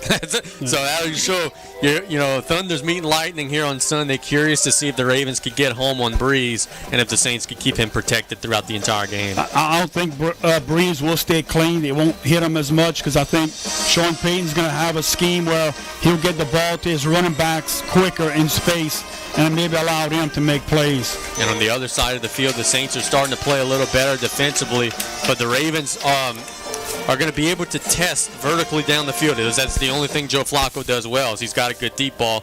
Curious to see how those defensive backs fare, especially in Baltimore, where it's a tough place to play. And look, when the defensive backs for the Saints stay away from defensive holding, illegal contact, I think that proves well. Take it away. All right, I'm here with Coach Forsythe. 7-7, Coach. What a game. What a first half. Except for that one long play that we gave up, our team's in there. Yeah, we're in here. We're exactly where we want to be, where you want to be. It's like the first half didn't happen. It's nothing right now. Whoever wins the second half wins the ball game. But the biggest key for us, we're going to have to come out and match the same intensity that we came out with in the first half. Containing Lejeune. We hit him for so many losses. I thought we had that safety, but a very dangerous player, but a hustling defense prevented a lot of that stuff. Yeah, defense is flying around. They're really hitting everybody hard, and I like to see that. He's good for a big one anytime, though, so we always got to be on our toes. And I guarantee you that the coaching staff at E.D. White has a player or two up their sleeve that didn't show in the first half. They saved him for the second half. On our offense, looks like we're moving the ball, and I don't think we did that well, but going right down the gut, we're pushing the yard line, the yardstick. 3 guys in the middle, Jai, Alex, and Kendall Walker really came out fired up, ready to. They're doing a great job of firing off the ball nice and low. We're getting our 3.5 yards in the middle for the most time, keeping them honest with the sweeps. Better job of blocking the alley player. But if we get that done, we'll be able to get to the corner again. All right, 24 minutes left. Good luck, Coach. Thank you, guys. Appreciate it. Thank you, Truck. Coach Forsythe's fired up, man. There's a lot of energy in his voice. He's trying to get those boys ready to play a great second. Guys, I've never seen Coach at halftime with pep in his step. Yeah, that's great to see. Let's do this. Let's take a 3-minute timeout. When we get back, we're going to have a pep in our step as the second half kickoff. 7-7 between the Tarpons and the Cardinals on ESPN New Orleans.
Reminder here that the Sports Corner will be tomorrow from 7:30 a.m. to 9:30 a.m. on ESPN New Orleans. A reminder also that there's not going to be a Tim Rebo show on Monday because there's no Nichols game to recap.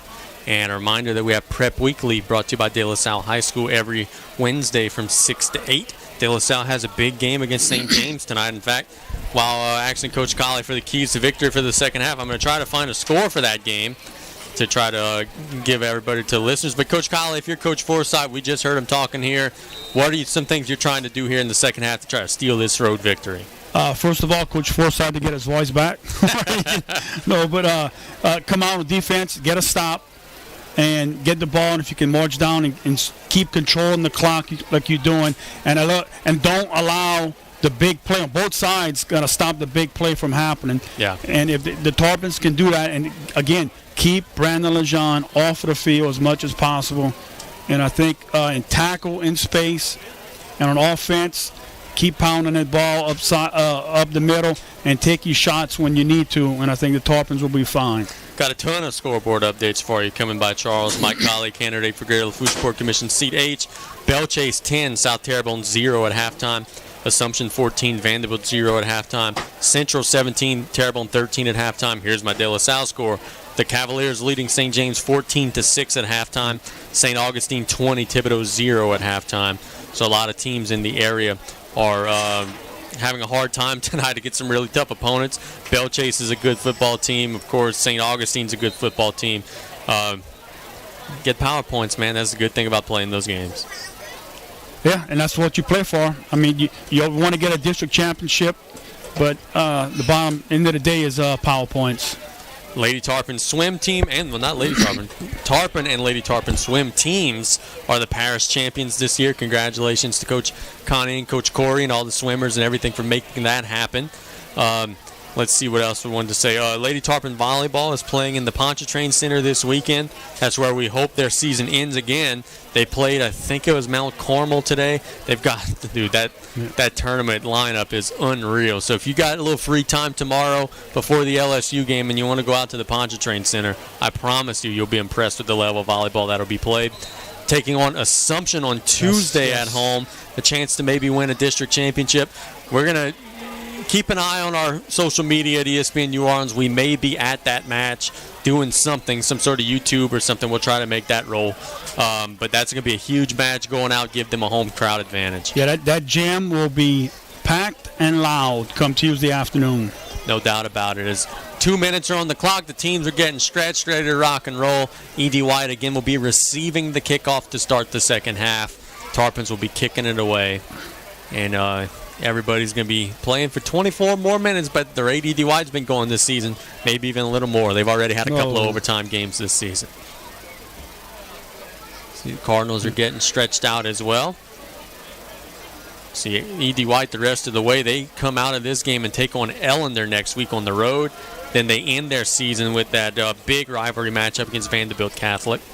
Partner, you were telling me that in the next couple of weeks we're going to have a better idea of what our district is going to be for next season. It may stay the same. It may not stay the same. There may be some different things being floated around. Yeah, in the next week and a half, we should be getting the first plan put out by the executive committee of the LHSAA.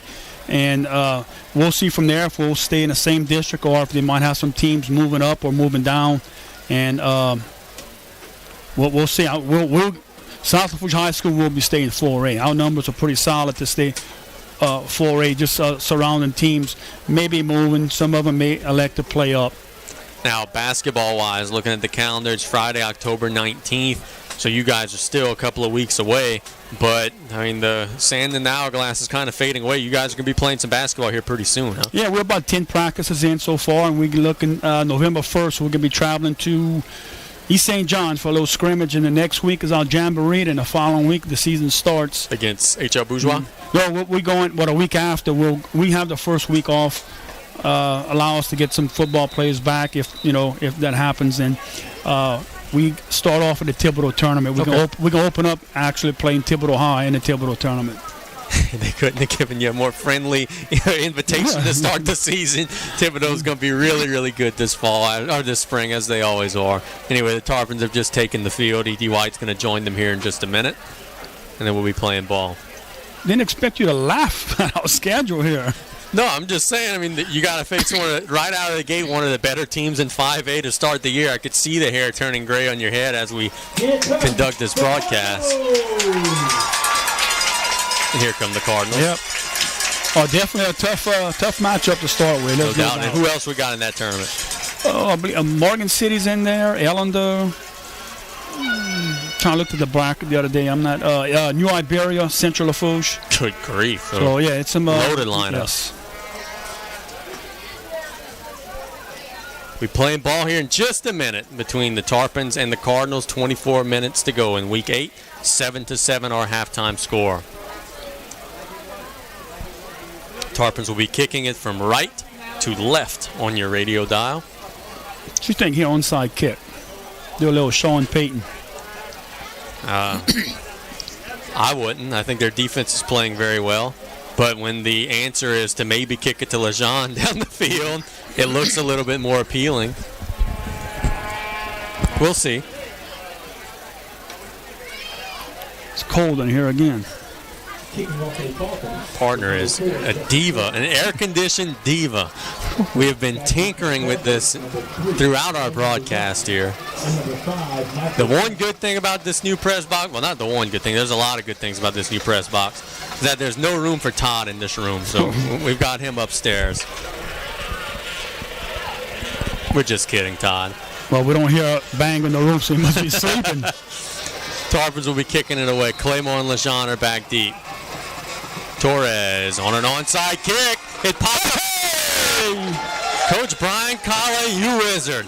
South Lafourche recovers the onside kick. They'll take over at the 46-yard line. I don't know who recovered that one. It looked like number 33. Do I have that on my roster here? That'd be Hunter Conley. PA announcer saying 31. 31, which would be Wes Alamo. You dog. You knew that was coming, and you held out on us. No. First and 10 for the Tarpons at the 46-yard line. The Tarpons will get the ball to start both halves here. How would I know that? All right, gee, I wonder how the athletic director would know that. First and 10. Baya keeps it on the inside, drives forward across the 40. Near first down yardage. He got about 9 on the play to the 37-yard line. Number 16, Brock Bayer on the keeper, gains 9 yards. Good gain for Brock. Tackled by the Cardinals, number 20, Brandon Dutra.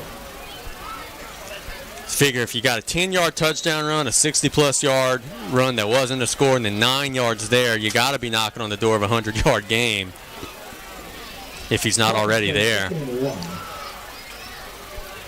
This crowd on the home side is ghostly quiet. They are stunned as the Tarpons play 2nd and 1. Baya fakes the toss, straight drop, shoots it deep down the field to Thibodeau. Incomplete. Amadi threw his hands out at the last second and got a piece of the ball and deflected it. If not for that, we would be celebrating a touchdown because he had a step on him. But that's what you could do when you have a 2nd and 1. You could take a chance. It'll be 3rd and 1 now. Tarpons play 3rd and 1 on the Cardinals, 37-yard line. Baya getting the boys out to the huddle. Strong side of the field to the left. They've had success on just the basic quarterback sneak. Let's see if they try it here. I think that's the play. Brock on the sneak. Drives forward. And I don't know. He gained some yardage. I don't know if he gained the full yard, though. We'll wait on the spot. I think he'll have it. It's real close. Let's see. They put the ball down. Are they going to measure it? It's really close. The ball's at the 36-yard line. It's really close. There's a timeout for a measurement. It's close enough to where if they don't have it, I guarantee you they're going to sneak it again on the next play. You want to talk nose of the football? I think we have it. Let's see. They're going to stretch it out. And got it. he's got it by the nose of the Come on, ball. come I on. think. What are you? They're going to No. say, oh, he is a centimeter short. We're looking at that on YouTube. I don't know how he doesn't have it.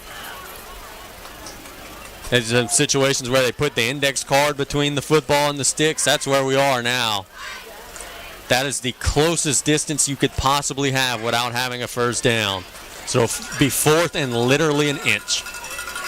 You can maybe get him on just a hard count. So you got to fire out here.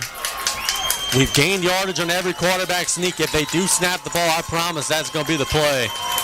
Let's see if they could drive him back. The snap is in the air, and E.D. White is going to pick up the ball and run the other way. They'll go down to the 43-yard line. The center snapped the ball. The quarterback wasn't on the center. That was a disaster. Brandon Boudreaux picked it up and got dropped at the 43. For anybody who's watching or listening on the radio, not watching on YouTube, the center just snapped the ball. No one was there to get it. Just went straight up in the air. I have to look back. That might have been some type of trick play the Tarpons had with maybe some miscommunication. I'm not. Yeah, I don't know what that was there. It was a busted play is what it was. It'll be 1st and 10. E.D. White will take over. Turnover on downs. Oh, that hurts. Lejean in the gun. Strong side of the field to the right. He has Becknell with him. Becknell has the only touchdown run of the game. Lejean keeps it on the inside, picking through the line, breaking tackles across the 40, 35, 30, and it's coming back. He gets a first down on the run, but there's a flag on the play, and I think it'll be holding. A couple of times tonight, E.D. White has gotten zapped. Big number 73, Aaron Benfield's really upset. He was very vocal at the end of the first half, and I think they might have caught him again. Holding on E.D. White. And they'll move him back. It was a little bit up the field, so it won't be 1st and 20. But heck, as opposed to a 13-yard gain, we'll take this. It'll be 1st and 15. Just underway in the second half. It's 7-7 our score. E.D. White driving after the Tarpons turned it over on downs. Lejean will go under center with Becknell. Let's see. Waiting on the snap. Hands it to Becknell on the inside, driving forward across the 45 to the 44. Gets back to the original line of scrimmage. So it'll be 2nd and about 10, 11 yards. 10 yards. Tarpon defense is doing an excellent job in some bad situations tonight. Let's see if they could come Well, through. looky here. Brock Byer is on defense. Bayo going to go both ways tonight. I think he wants this one pretty bad. Playing that free safety position. E.D. White in the I form. Claymont dotting the I. Lejean, play action. Straight drop, has all day to throw, shoots it deep down the field to Amadi. Caught. Did he score? Yes, he did. Ball came out at the end of the play, but Peyton Amadi is going to take that one the distance, 43 yards for an E.D. White touchdown. We talked about Lejean's arm. He showed it there. That one was right on the money. You turn over the ball on 4th and inches, that's what happens.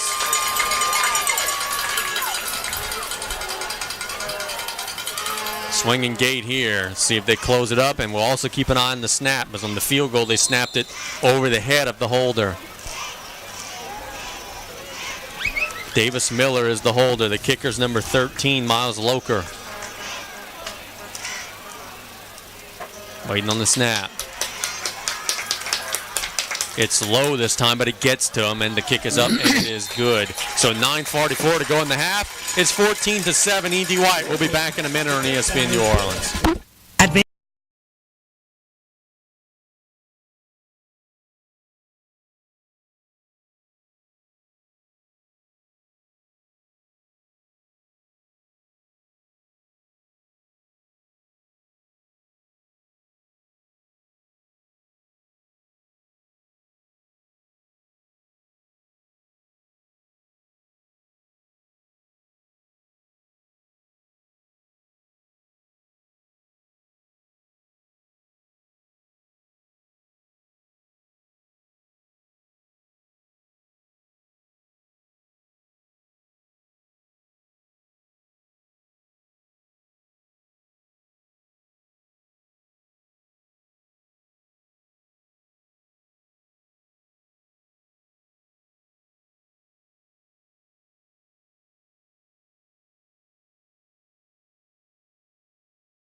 Follow us on Twitter.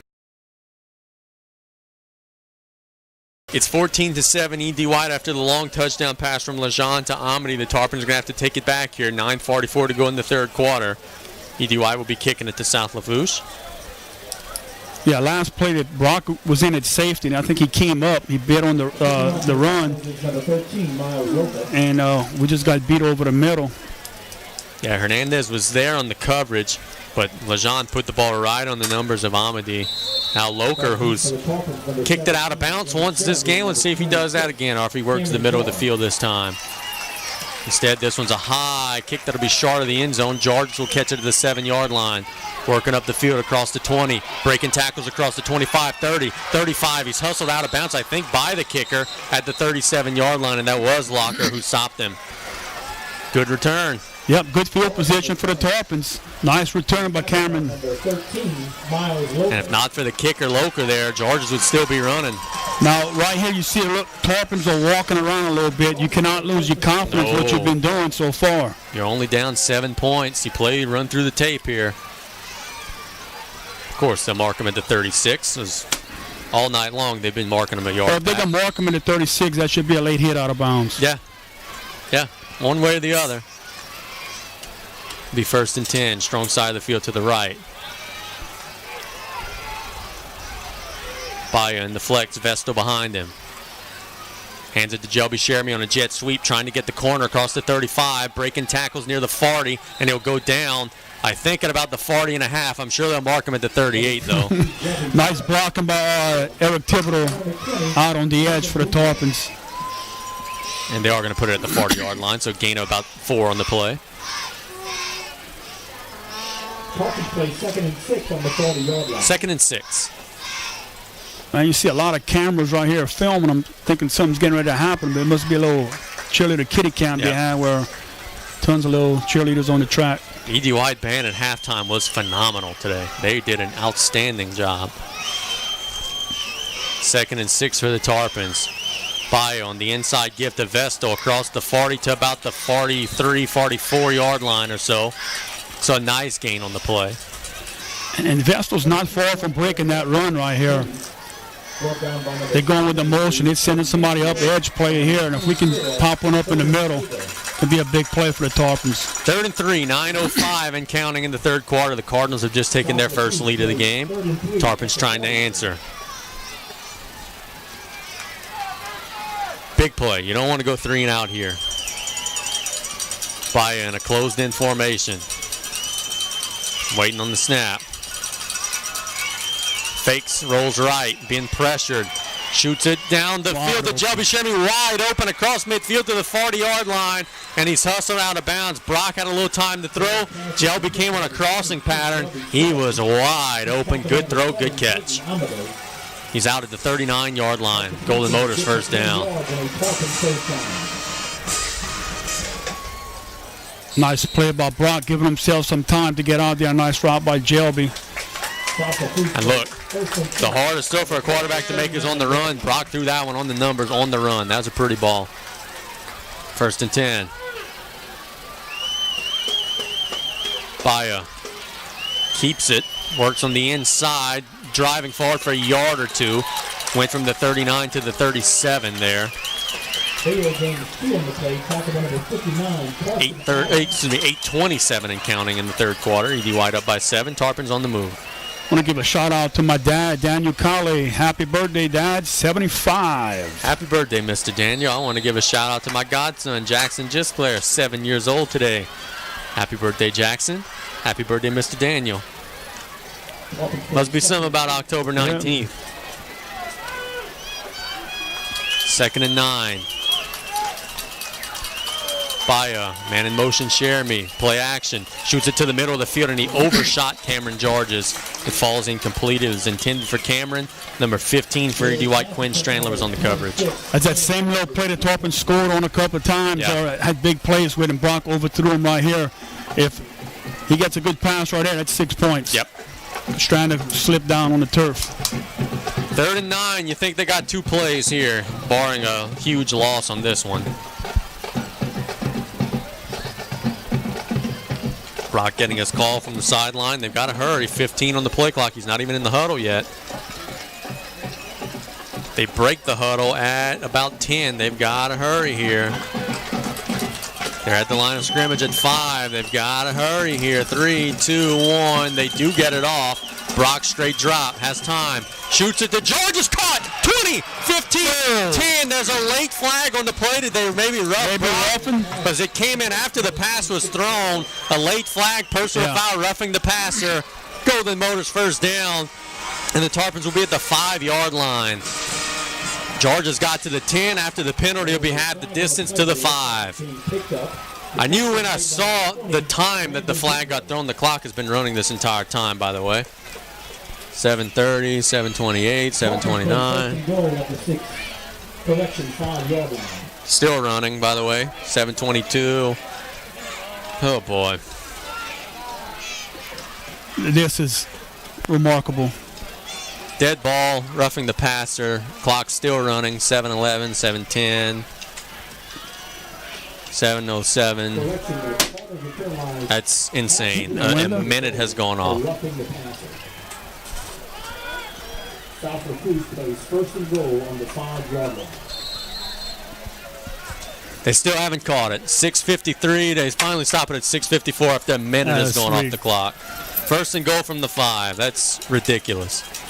Baya on the toss. Georgia's trying to get outside. Inside the 5 at the pylon. Did he get in? They're going to say he's short by about a half a yard. Out of bounds on the clock. Oh. Georgia on the carry takes it down to the 1-yard line. He's back about the 14. It's always something when we come here, but don't get me on my horse. It'll be second and goal from the half-yard line. I go with the sneak here. You've gained yards every time you've done it. Drive them into the end zone. Second and goal from the half-yard line. 6:50 on the clock, though it should be about 7:40 on the clock. 5 on the play clock. Bio waiting on the snap. He hands it to Vestal. Did he get in? I think he did. We're waiting on the signal. I think he did. Yes, touchdown. I don't know what took so long. His whole body was in the end zone, but we do get the signal, and it's 14-13. Tarpons have a chance to tie it up pending an extra point. Great answer there by South Lafourche.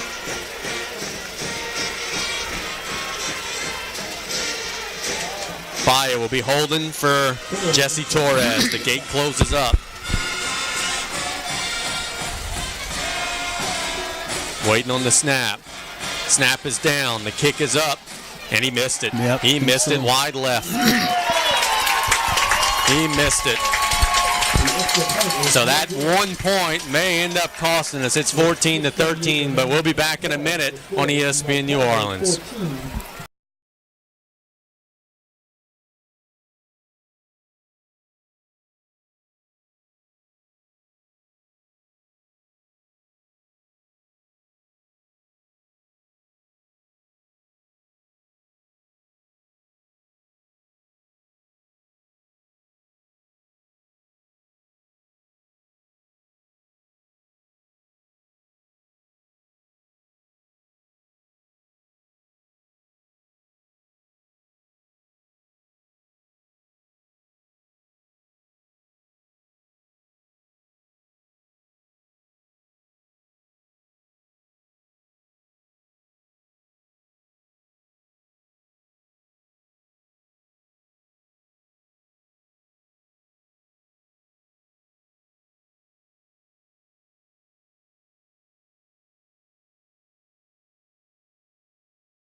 ESPN New Orleans. Good news, we've trimmed D.D. White's lead. It's now 14-13 after the touchdown run from Vestal. The bad news, we didn't make the extra point, so D.D. White still has a 1-point lead.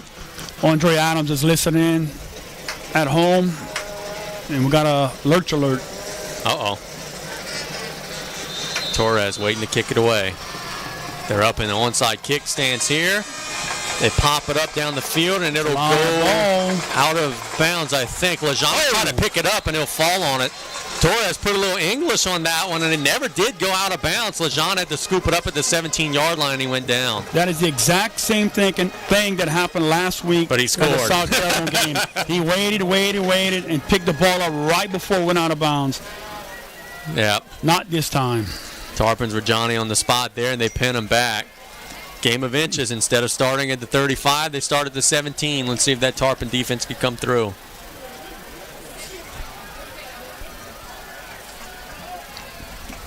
Cardinals on the field. 6:38 to go in the third quarter.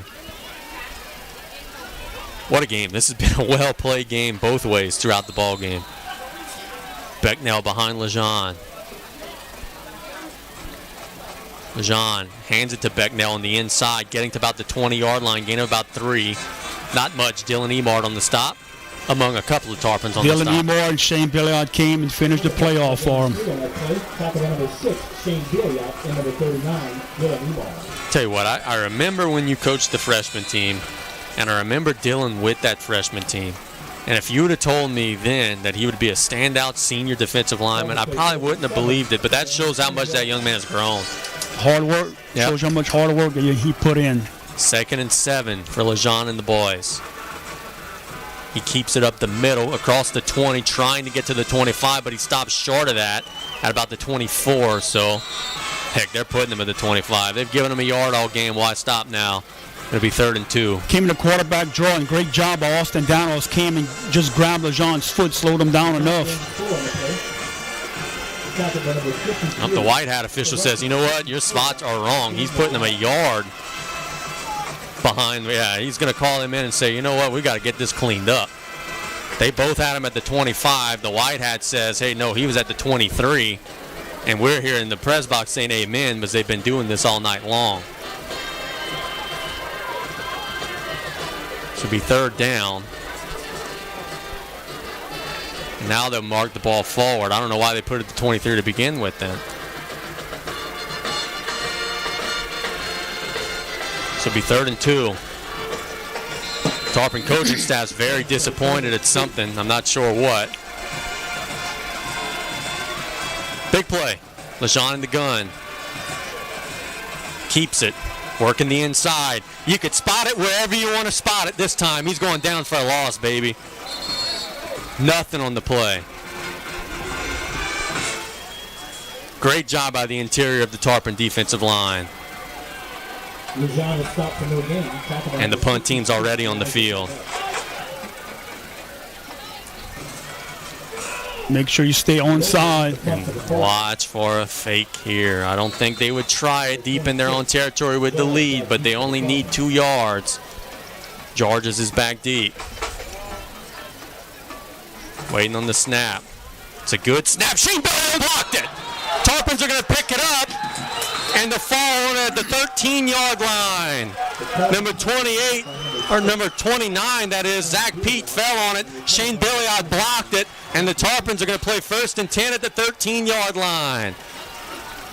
Special teams, boy, a couple times today have come through in the clutch. 4:45 to go in the third quarter. The Tarpons, down by a point, have been gifted a big turnover on downs there. Coaching staff to our right going nuts as the Tarpons blocked that one. You could see it was a kind of a lollipop snap, and Shane Billiard just came like gangbusters through that line. Bayo with Vestal behind him. Tosses it to Jelby Shermy on a sweep, working the right side across the 15.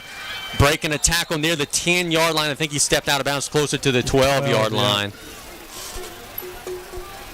They're going to mark him at the 11, so a little bit of an extra push gain of about 2 on the play. The tackle number 7, Peyton Amador. So positive yardage. Bayo getting the call. See the Tarpons coming some type of play action again. They've given Brock time to throw, and he's hit some open receivers with the exception of the 2-minute offense. Let's see.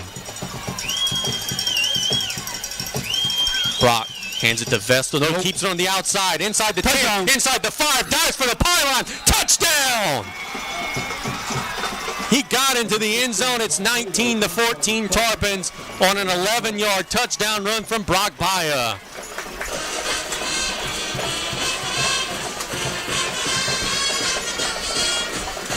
Scoreboard's already given us the point. They have 20-14. It's actually 19-14. The Tarpons are lining up for the extra point now.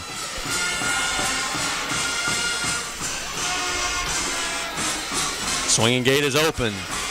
Swinging gate is closed. Maybe a little surprised they're not going for two, trying to make it a 7-point game here.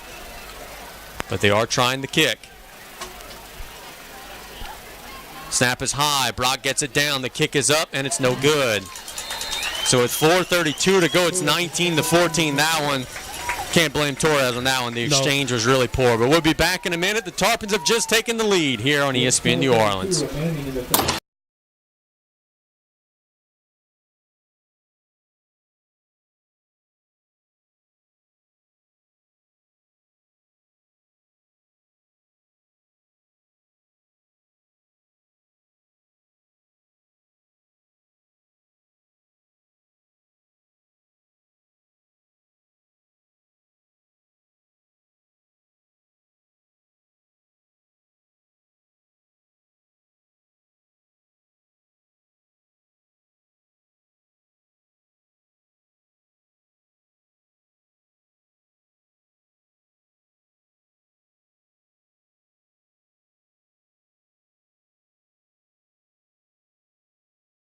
Keep it on 100.3 FM, your 24-hour sports station, ESPN New Orleans. E.D. White took a 14-7 lead early in the third quarter. Since then, the Tarpons have scored 12 straight, 2 straight touchdowns.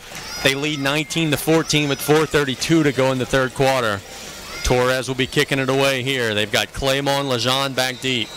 Got to be careful here.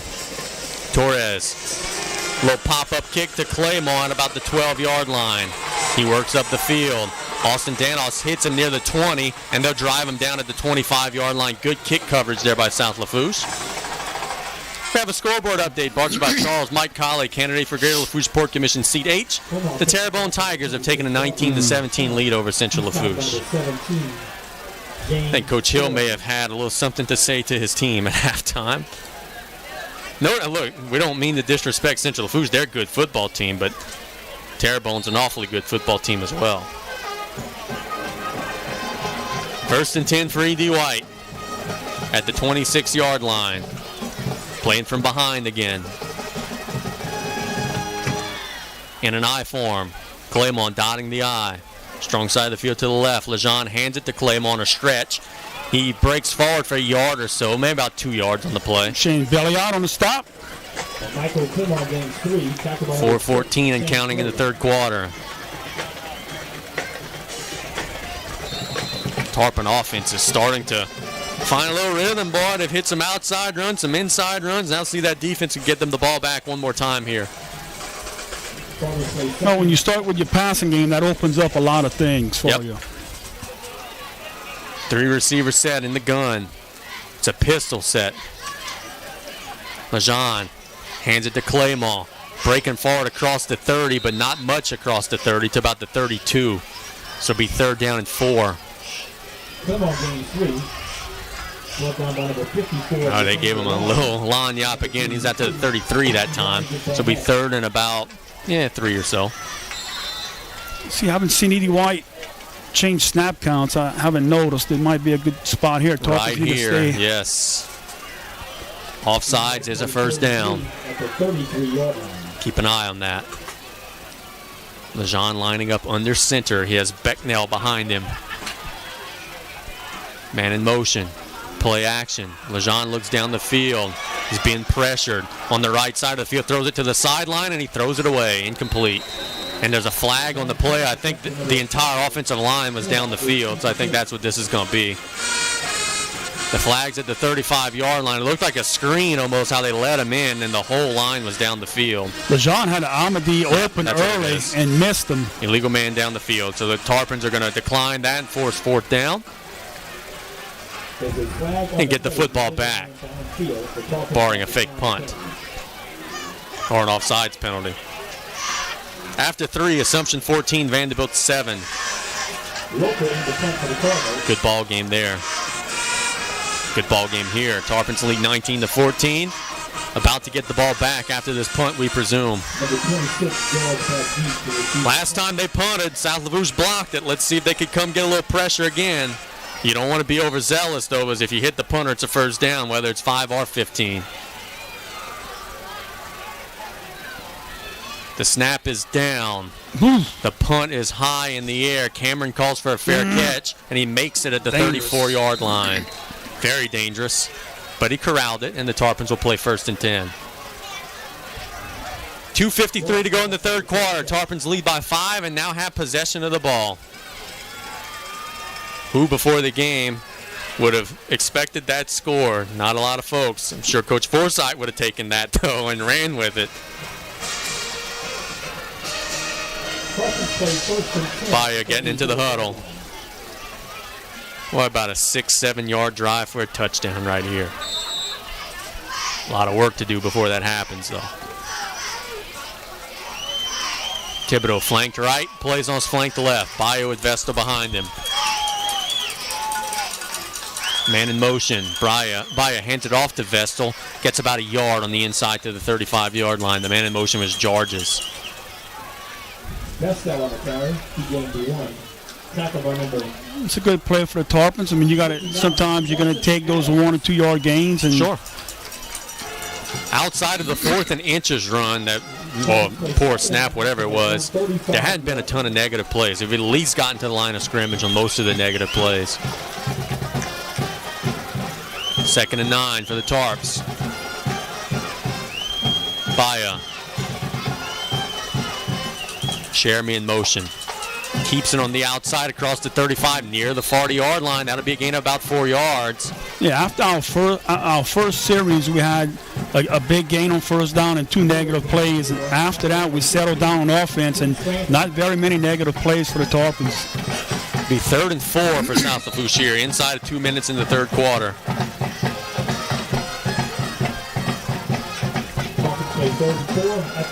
Big play here. See if we could drive him forward, get a Golden Motors first down. 10 on the play clock. Tarpons get to the line of scrimmage. Baya going with a hard count. Now he hands it to Vestal, and he ain't getting nothing. He loses a yard there. The middle E.D. White's line stiffened up big time. Big number 71, Brennan Rome, threw that one back. Excuse me, that was 73, Aaron Benfield. 66, E.J. Howell as well. So Tarpons will punt the football. Yeah, but the right decision here. Oh, absolutely. 4th and inches, maybe you think about it, not 4th and 4. Now the Cardinals are putting LeJean back. They're not going to just let it roll this time. Got to be careful if you're Talon. LeJean back deep for the Cardinals. Talon waiting for the snap. Still waiting, the clock running. Still got 10 seconds to let it run.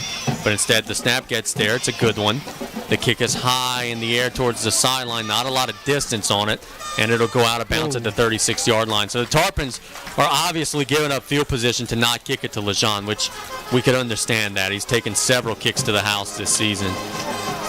They'll mark it out at the 34-yard line. Hey. The entire stadium is going ballistic. That should have been closer to the 37 or 38. It's been one of those nights for the Zebras tonight. 1st and 10 for the Cardinals at the 35. Mark on the 35-yard line. Great for the Tarpons, but this was a terrible. Yeah, there's no way it was at the 35. LeJean in a pistol. Claymore behind him. He keeps it up the middle, working the right side. Down he goes. Shane Billiot and number 14, Austin Danos, introduced themselves to Mr. LeJean. He gained a yard on the play going right tackle. They don't have to run another snap here. 15 seconds and counting. I think both sides are going to be content to go to the fourth quarter here. Cardinals, Aaron Benfield walking off the field, limping a little bit. That'll be the end of the third quarter with our score, South Lafourche 19, E.D. White 14. Put on your seatbelt. We've got a good one. We'll be back in a minute on ESPN New Orleans.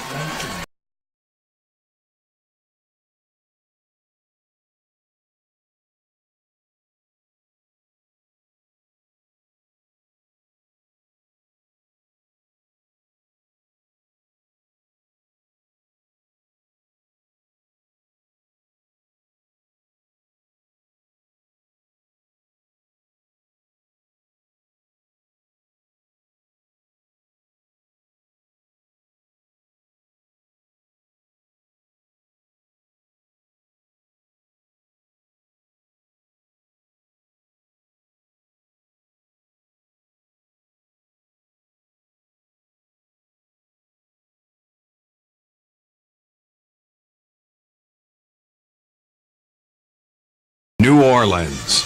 1 quarter to go, 12 minutes on the clock, 19-14. Tarpons lead E.D. White. E.D. White plays a 2nd and 9 at their own 36-yard line. Lejean will line up in the gun when they whistle play to resume. And that just happened. 2 receivers to the left. That's the strong side of the field. Lejean waiting on the snap. It's a sweep run to Claymore. Not really going anywhere. Now he cuts back inside and gets some yardage near the 39-yard line. Outside, there was nothing. On the inside, he picked up a couple. Again, they show patience on that little buck sweep, trying to get up the field, allowing their guards to pull, get out in front. Baya checking into the game at safety on this big 3rd down play. Cardinals play 3rd down and 5. 3rd and 5. Get him off the field here potentially. See if we get a little pressure on Lejean. He's going to be under center on this play with Becknell behind him.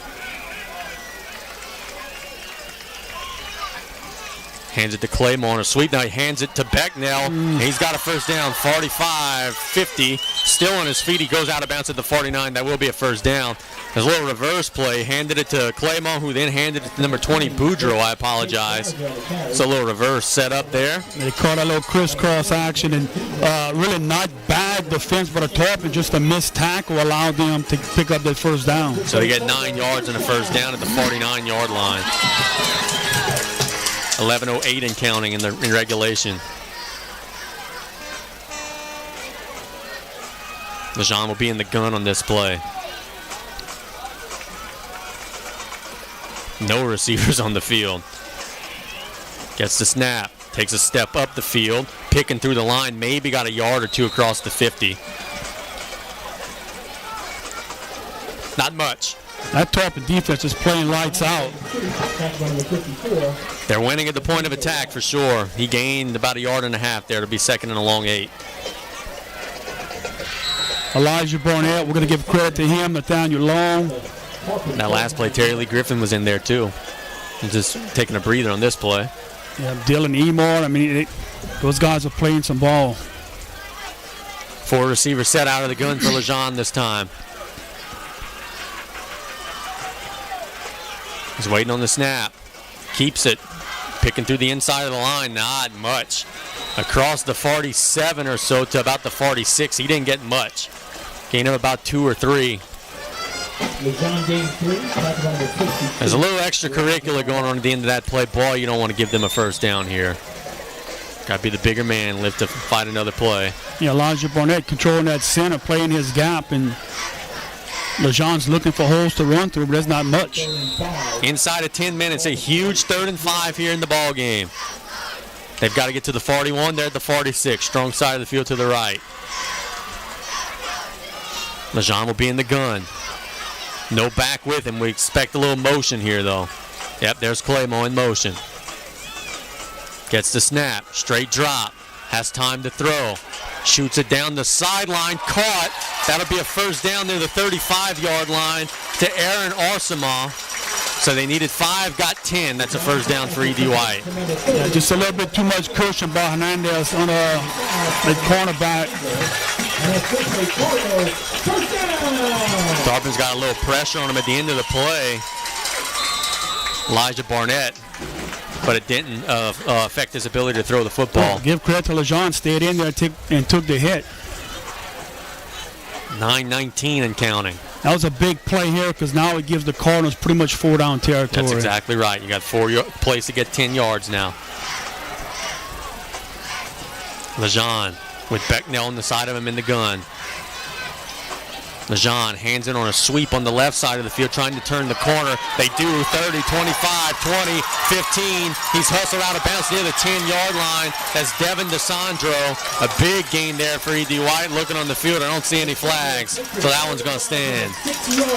They're going to put him out at the 6-yard line. I thought he stepped out of bounds near the 10, but that step that I thought was errant must have been clean to be first and goal for E.D. White. Yeah, he just used his speed to get to the outside and some good downfield blocking by the Cardinals.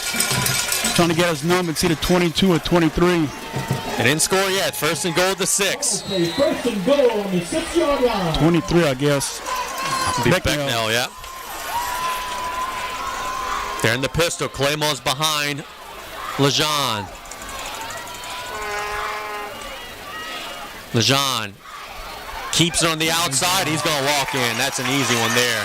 Went off right tackle after the fake, and E.D. White's retaking the lead. It's 20-19 with 8:49 to go, and I think they should go for two here.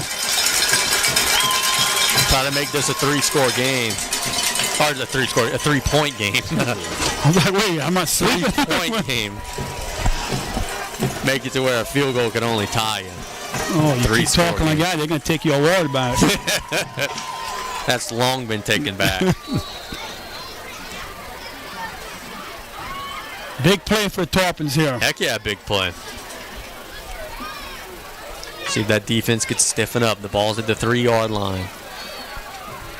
Lejean will be in the under center. They've got that big Benfield at fullback. Claymore dotting the I in an I for him. Lejean, play action, rolls right, looking for a tight end. There's a flag on the play. Throws it to the back of the end zone where it's caught. Out of bounds. But he was out of bounds. I think he was out, then came back in. But the hat's on the ground. There's a flag on the play. Now another flag on the play. So this one's not going to stand. And there's a flag at the line of scrimmage. So there's 3 flags on the play, and we think they all may be on the offense. We know for sure it's going to be illegal touching on the receiver. He went out the back of the end zone, came back in.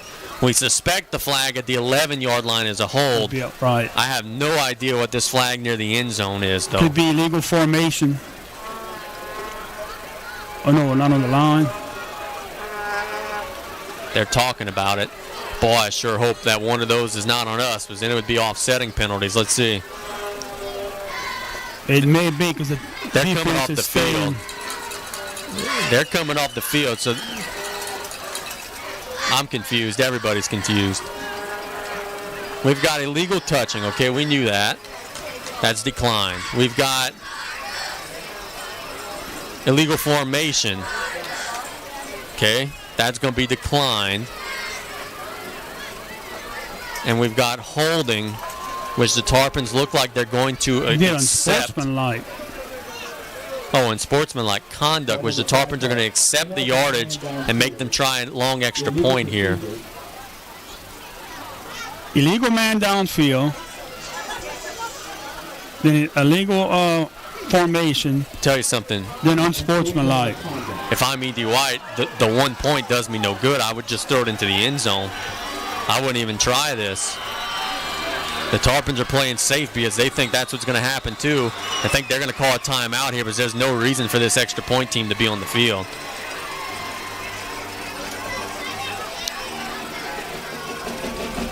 Yeah, if they decline every penalty, then there's no, the play's over. And illegal touching, you can't redo the down there. That should kill it from the start and force the 15 on the kickoff.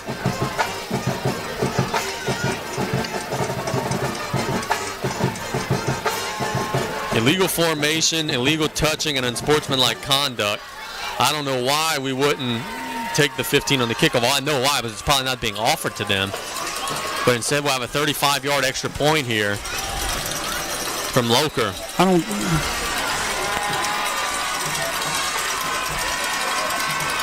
The snap is down. There's a flag on the play. The kick would have been good, but there's a flag on the play. Pre-snap penalty. This could only be on the Tarpons, I would think, unless there's somebody on the outside move. Let's see. We've got dead ball. Offsides on South Lafourche, so we'll move it up 5 yards. Oh, man. Ladies and gentlemen, boys and girls, come to Thibodeau. The circus is in town. Yeah, this is getting ugly. And they're wearing black and white stripes. Yep.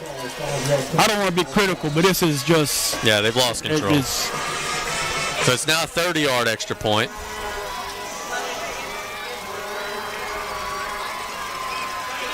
Snap is down. The kick is up. And it looks like he made it. So it's 21-19 E.D. White after all that hoopla. We've got 8:49 to answer. We'll be back in a minute on ESPN New Orleans.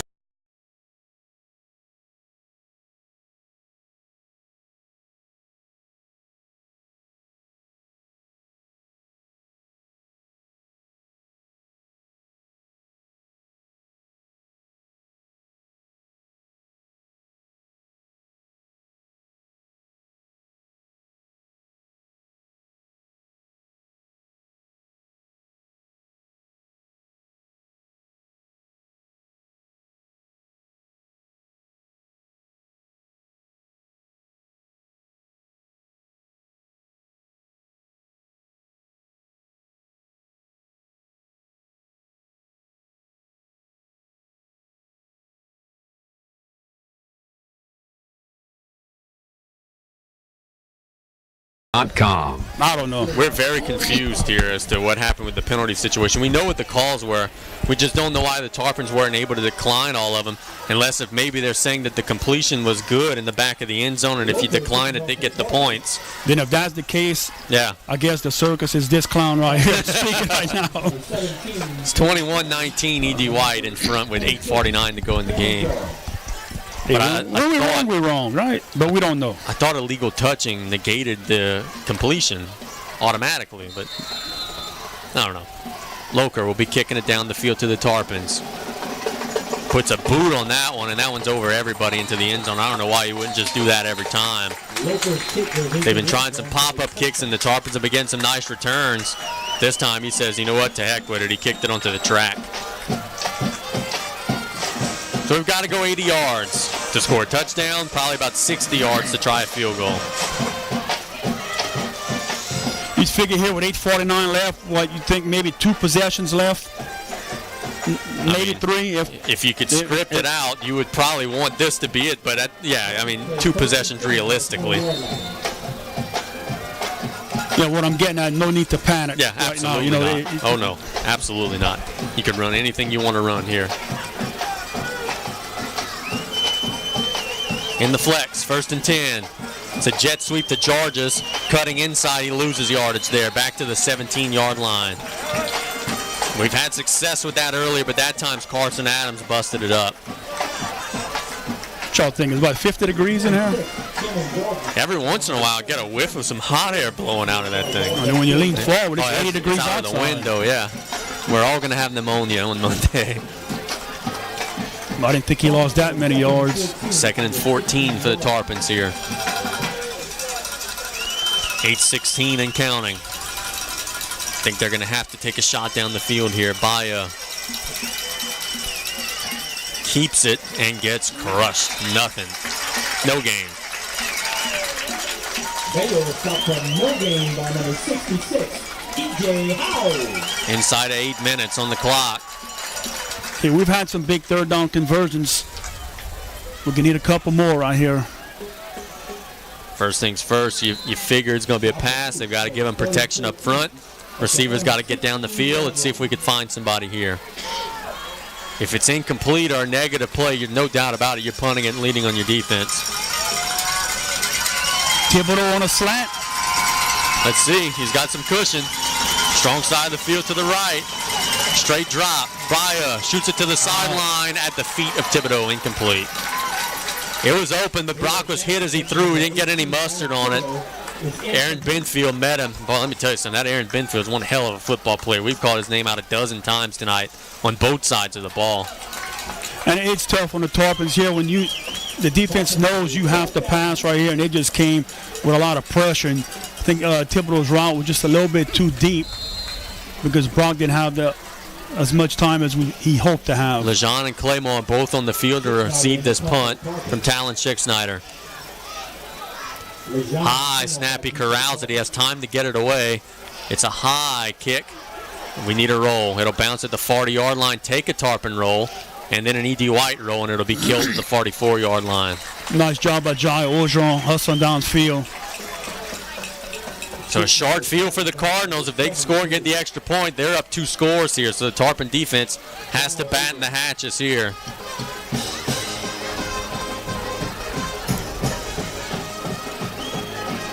.7:12 on the clock. The Cardinals can come back with that same play LeJean scored on because it was wide open. Yeah. Cardinals playing 1st down. Try it till they stop it. Strong side of the field to the left for E.D. White. Looks like they're going to be in a pistol. Claymore behind Lejean. Lejean gets the snap, hands it to Claymore. Breaking a tackle at the line of scrimmage and then going down. He loses yardage back on the other side of the 45-yard line. Guess who? Number 6, Shane Billiot, among a couple of Tarpons in on the stop. Wes Alamo came up and plugged the hole for the Tarpons along Billiot. Looks like Zachary Petrie also on the play for the Tarpons. Tell you what, it's not easy to play varsity football as a freshman. Wes Alamo's playing his tail off at that outside linebacker position. And also at safety, Francois Terrebonne, he's in there, did a great job for the Tarpons. No doubt. Second and long, 2nd and 12 for the Cardinals. Lejean gets the snap, rolls right, now cuts back inside, across the 40, still driving to about the 37-yard line. About 5 yards short of the first down, but he got a nice gain. Yeah, that time he was looking to get the ball on the right side and cut back, and good job of Austin Danoff. Just unfortunately, Lejean was just a little bit too quick on that play for him. Every first down means about 2 minutes off the clock here, so this is a huge play for South Lafourche with the clock at 6 minutes and counting. 3rd and 4. They haven't tried a hard count. Now I would try it. It's a first down if they move. Lejean under center. Becknell behind him, and he'll call a timeout. Clock was running down. He calls their second timeout with 5:49 to go. So we'll see if that'll be a factor later on. E.D. White's now down to just one timeout left. Yeah, if the Tarpons can stop the Cardinals on this drive right here, then on this play, that'll put them 4th down and big decision time for the Cardinals. You know, in this area of the field, do you punt it and try and pin the Tarpons back, or give them a shorter field, which a field goal wins it for the Tarpons? Yeah, I would say it's dead red. If they need to score a touchdown, you go for it. But needing a field goal, I'd maybe play safe. But we got to stop them first. Cardinals making their way back onto the field. Tarpons are already there waiting for them. 5:49 on the clock. E.D. White leads 21-19. Lejean on the field. Looks like he'll have Becknell on the side of him.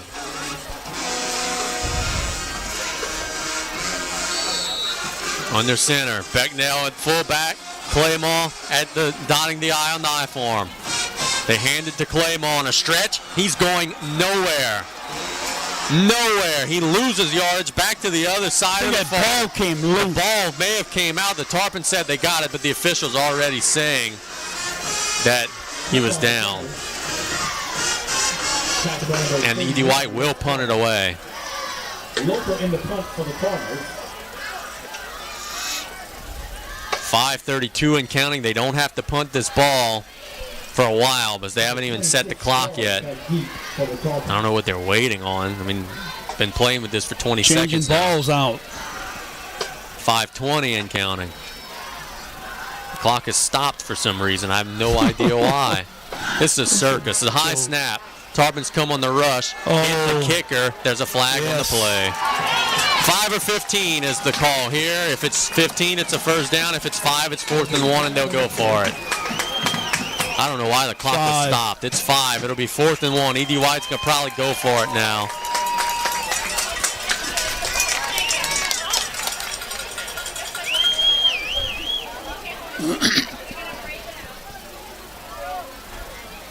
And look, this has been the most poorly officiated game of the season by far, but that was a good call there. He hit him.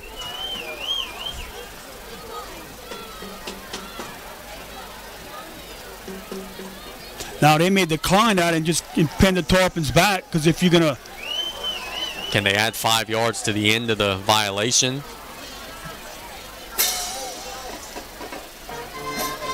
Running into the kicker. And they're going for it. They're going to take this ball and play 4th and 1. I'm not sure where that ball ended up at, because it went out of bounds. It was not a very good kick. 25-17, Terrebonne leads thanks to Corey Hebert. Here we play a 4th and 1. Huge play. Tarpons have been very good on stopping them. They need a full yard. Lejean under center. He keeps it on the sneak, and I think he's got it by a lot at the end of the play. So a huge penalty. It's going to allow more time to come off the clock. It's a first down for E.D. White. Ball's at the 32-yard line. 5:07 to go in regulation. Said every first down means about 2 minutes. So if the Tarpons don't start calling timeouts, we're looking at the 3-minute mark. And you go back to that 3rd down run where the Tarpons thought it was a forced fumble. Now that ends up being a huge play in the game. Got to stop him here. 4:50 and counting. Lejean with Becknell behind him. hands it to Becknell off the left tackle across the 30 to about the 26, and that's too many yards to give up on first down. He got about 6 there. Number 23. 4:33 and counting. Yeah, and we have no idea if this clock is going to stop or not. Yeah, it's been a circus all game long. Spot right here, move them back a yard, it looked like. Didn't respect the profession enough to wear a referee's shirt to the game, so that's get what you pay for. 4:15 to go. 2nd and 3.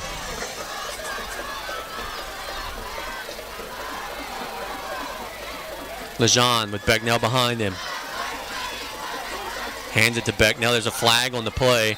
He's near first down yardage on the run, but it's illegal formation against E.D. Illegal White. procedure. The right side of their line came off the ball really fast. Why didn't they blow it dead?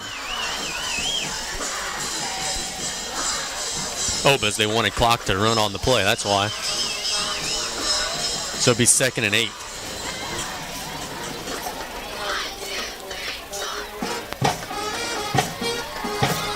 Yeah, officials are talking right here. Let's see if we'll put some time back on. They should. If it's a false start, that play should not have been a time down. And that goes on top of the minute that they let run off the clock earlier this half. It's a false start, which means that play should not have counted. 3:58 on the clock. Should it be about 4:05 or so? They ain't adding a second back. I can tell you right now what's going to happen. Now here, let's see if they'll start the clock or not, because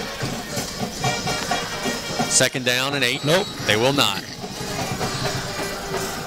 They've got to get to the 27. 22nd and 9.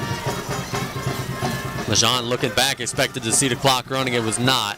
He's got Becknell behind him. He rolls out to the right on a pass. He's hit as he throws, going to the end zone, and it's incomplete. Woo! No flag. They were intended for Peyton Amadi. Caleb Carr on the coverage. The official was right there and judged that Caleb was going for the ball, and it falls incomplete.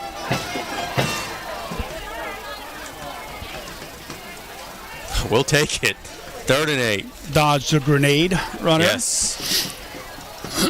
Stops the clock, more importantly, if it ever started. Did it? It did. 31-yard line. E.D. White, you figure, got 2 plays to get it here, unless if they want to try a long field goal. Let's get them off the field here first. Lejean's running it here. He's in the gun by himself. That usually means a run. They roll it to him on the snap, straight drop, looking to throw, trying to get outside, looking to run, and he throws it to the sideline. There's a flag on the play. The pass is caught near the 20-yard line. There are 100 flags on the field. I think they got linemen all the way down the field everywhere. Yeah, they got a lineman way over there on the sideline. So that's going to be another illegal man downfield. They'll move him back 5. Look, the linemen are doing what they can. When Lejean's going to roll out for a half hour, they're going to get down the field. But there's also a flag on the Tarpons sideline. I don't know what that is. We know for sure one of these is illegal man downfield on E.D. White. Then what's the other flag? They all just been 3 penalties on the same thing, and I think that's what it is. They're talking to Coach Forsythe. I don't know what about. They got a first down on the throw. There's no way in heck he's declining this. He is declining this. Are they saying the pass is incomplete? They caught it for a first down, but they're saying the Tarpons declined the penalty. I'm not sure. But they're marking it at the line of scrimmage, so I don't know what the heck was the call there, because he definitely caught the ball.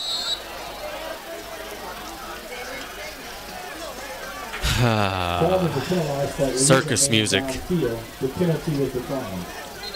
I understand the penalty was declined, but E.D. White caught the ball for a 12-yard gain. So if they decline the penalty, why are they not getting their yardage? They should have forced them to go 5 yards back, play 3rd and 13. Look, I'm okay with 4th and 8. I just don't think that should be an option right now. And they're going to go talk to Coach Forsythe now, and I think that what we were talking about is what's going to happen. I mean, they caught a 15-yard pass. If you decline the penalty, you got to give them this. This is a circus, folks. Fans on both sides are booing, and rightfully so. They paid their good money here to watch these guys completely have no clue what's going on. The white hat officials talking to Coach Forsythe.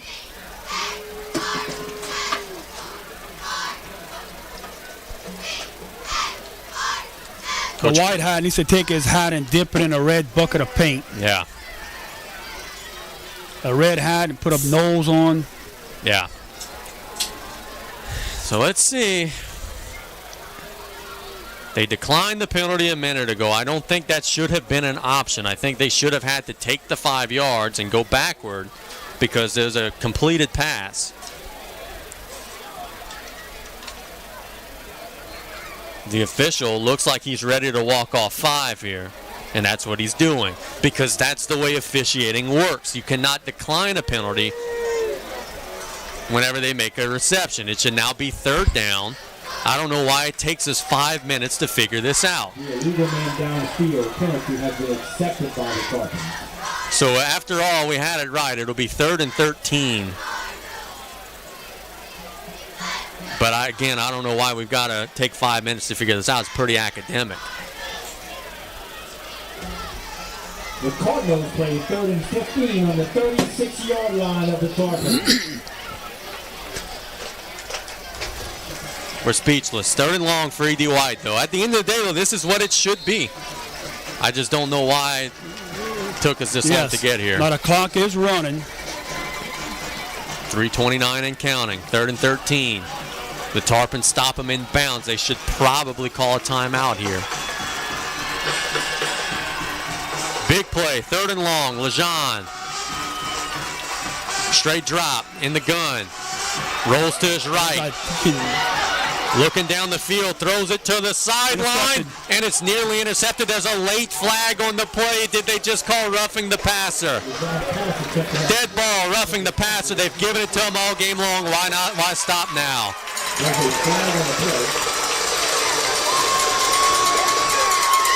There is no way this white hat official would referee another game in South Lafourche High School if I were Coach Forsythe after this performance.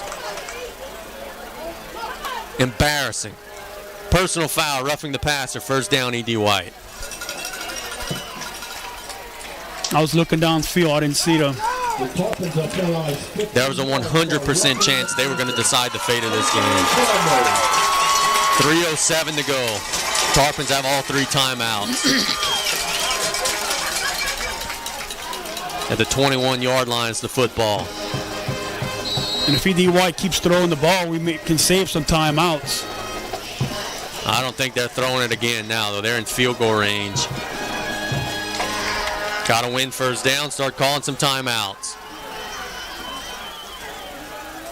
Becknell on the side of Lejean in the gun. Lejean keeps it, inside run, now reverses his field, trying to get outside. Look at him run, 15. Out of bounds. He does get out of bounds, but he gets a 1st down at the 10-yard line. Or they mark him out closer to the 11-yard line. I think either way it's a 1st down.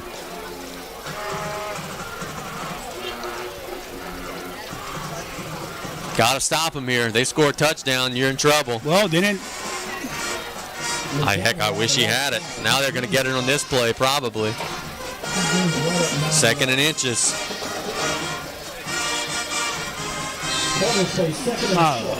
I don't know how he didn't get it. 2:58 on the clock. It is stopped as Lejean went out of bounds. 23 Becknell is behind Lejean.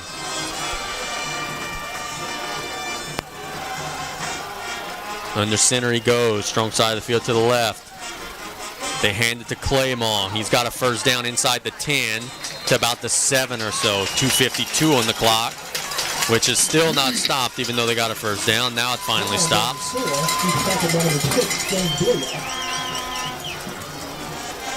Is it Alex Lafourche coming in? Yep.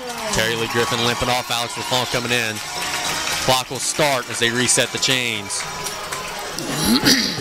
Coach Forsythe's going to have to start calling his timeouts here. They're going to bleed this drive. It's 2:40 and counting. EDI plays 1st and goal on the 7-yard line. 2:33 and counting.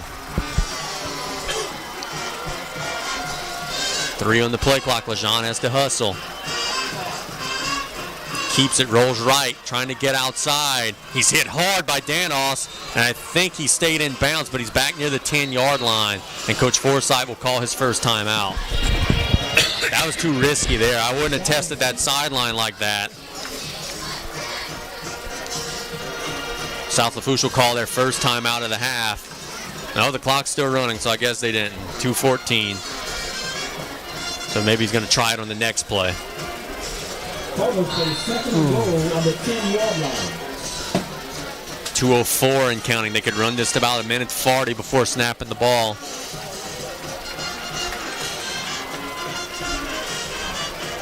LeJean under center, Becknell behind him. Waiting on the snap. Hands it to Becknell. He's met and dropped for a loss. Now Coach Forsythe will call a timeout. 1:41, assuming they stop it, and they do. So it'll be 3rd and goal for the Cardinals. Coach Forsythe calls his first timeout. Timeout, Tarpons. So now it's going to either be touchdown or 4th down here, because it's 3rd and goal at the 12. 1:41 on the clock. E.D. White leads 21-19. This is a really crazy, bizarre game here tonight. It is. I'm sure Simon's secretary, Danny Gunn, will be getting copies of this game here. I'll personally send him the YouTube link if he wants to watch it. They had the nerve every time that January comes around to come crying for a raise. Well, show me something. 3rd and goal at the 12.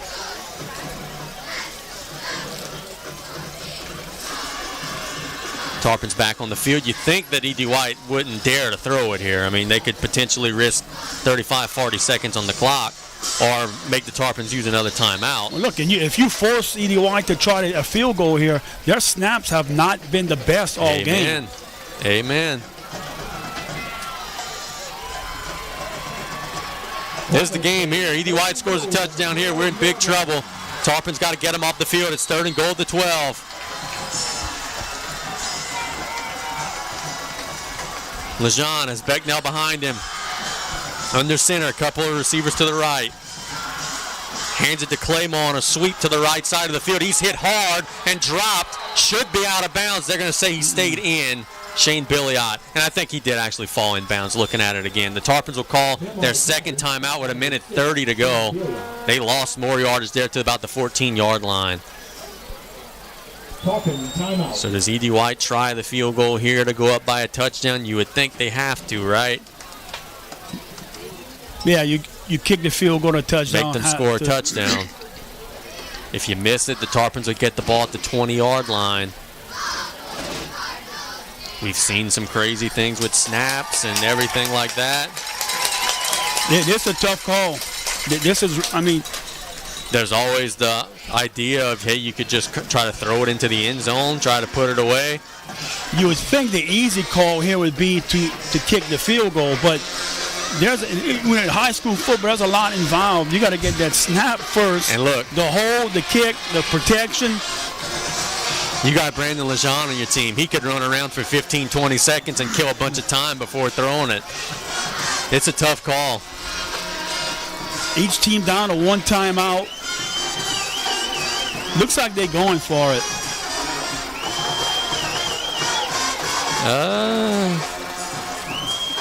Yeah, I think they are.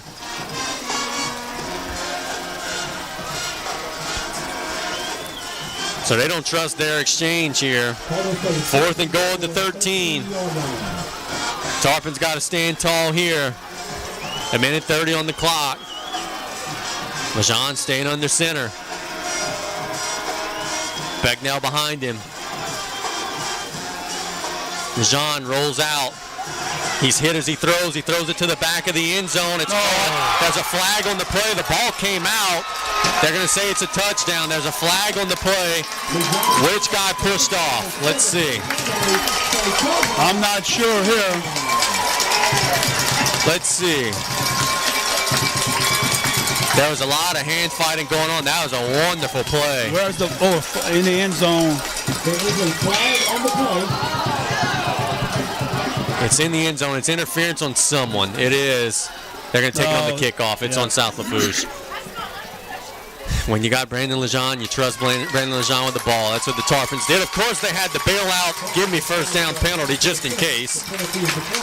But it's an 8-point game, barring an extra point. This is a huge extra point. He makes this, it's adios amigo.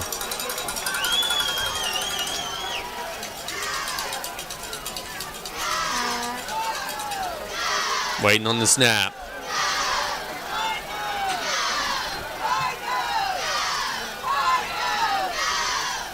Snap is a little low. The kick is up, and it is good, and that's it.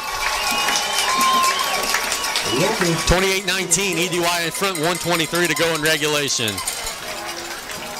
With 1:23 remaining in the game, the score of the EDY Cardinals 28, the South Lafourche Tarpons 19. And the Tarpons now will just be sort of playing for pride here.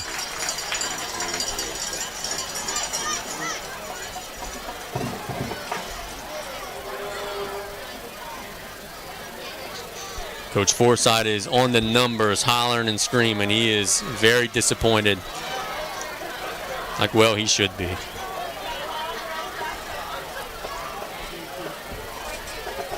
.123 on the clock, 9-point game.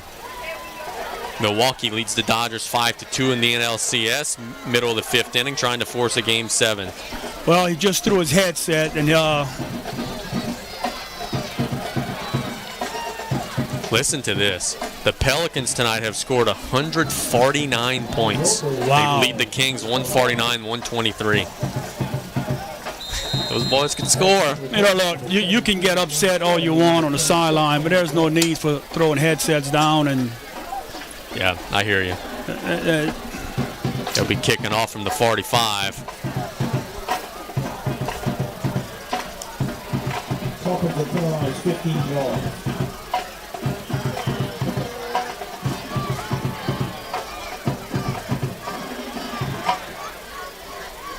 See if we could finally get the ball in play here after all the penalties have been walked off. I think Truck caught that headset with his foot.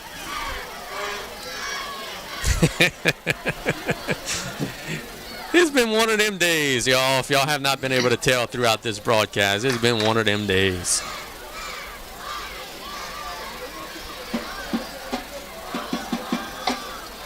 And now we play on. And they kick it off down the field. It's actually going to be a pop kick that will go into the end zone. The Tarpons will play 1st and 10 at the 20-yard line. And I'm not even sure what was that penalty on when he walked. That was a 15-yard penalty. I think it was for the interference. They added the 15 onto the kickoff. I don't know. Yeah. That's what I'm saying. Sports Corner tomorrow, I'm sure we'll have a little bit of fun, right? Got a little bit to talk about. Oh, we'll have tons of fun. 1st and 10 for the Tarpons at the 20-yard line. 1:23 to go on the clock. See if South Lafourche can make something happen here. Baya in the gun. Waiting on the snap. Straight drop. Shoots it to the sideline. Thibodeau makes the grab. Oh, he dropped it at the last minute. Falls incomplete. So 1:18 on the clock. That pass was broken up by the Cardinals, number 7, Peyton Amade. Good job by Amity breaking that one up. Amity has played his tail off tonight. Play 2nd and 10. If I'm not mistaken, he's a basketball guy too, isn't he? Yep. A couple of guys that we're going to have to see here in the next couple of weeks. 2nd and 10. Baya, straight drop. Has time, shoots it to the middle of the field. The Jar just catches it at the 30, 35, driving to the 38. He'll go down there. The Tarpons offense will late flag. Make their way down the field, and that'll stop the clock. So the Tarpons will be happy about that. Is it roughing the passer? Yes. That white hat sure loves to be seen. He likes to throw them roughing the passes at the end of the play. That'll be a first down for the Tarpons. He's watching too much NFL. Yeah. He sees all them calls on Sunday, and he's going to. So with 1:11 to go in the game, the Tarpons will move 15 yards forward after the 18-yard grab.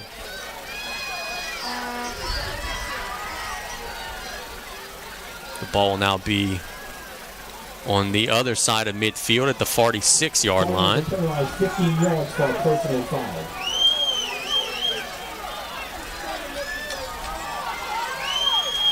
Baia waiting on the snap.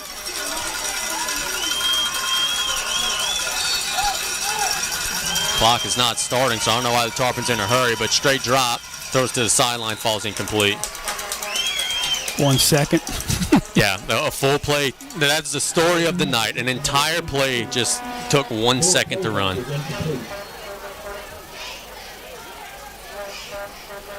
.110 on the clock, 2nd and 10 for the Tarpons. Not over yet. If Tarpons can score quick. They've already recovered an onside kick in this game. Baia in the gun. 2nd and 10, strong side of the field to the right. Straight drop. Shoots it deep down the field. Incomplete over the outstretched arms of, I think that's Plaisance down there. No, that's Jelby Sheremy on a wheel route. Number 5, Michael Claymore on the coverage, as well as number 14, Eric Santini. So minute 4 on the clock now, 3rd and 10.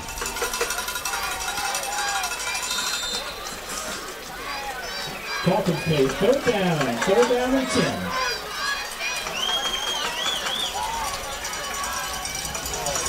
Ball got to get to the 36-yard line for a first down.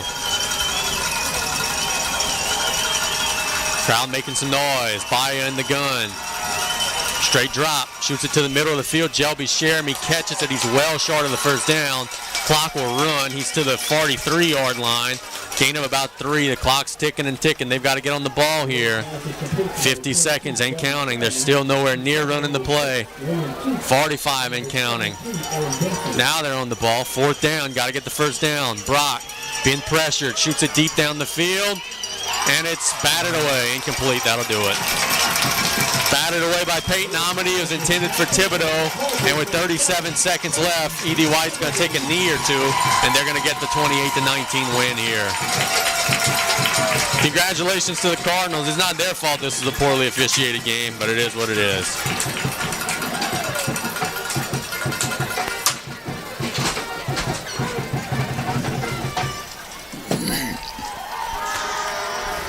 And look, give credit to the Lafourche Tarpons. They played, they competed for 4 quarters. Fought like hell. Lejean and the gang will sit on the ball here, and that'll do it. 1, maybe 2 kneels, depending on how fast they set the clock, or if the clock even starts at all. Let's see. He takes the knee. Coach Forsythe has a timeout. I don't think he's going to use it, though. And that's it. So our final score here will be E.D. White 28, South Lafourche 19. Partner, some final thoughts here as the Tarpons fall to 2-6 on the season. First of all, I give credit to our defense. Those young men played their tails off once again.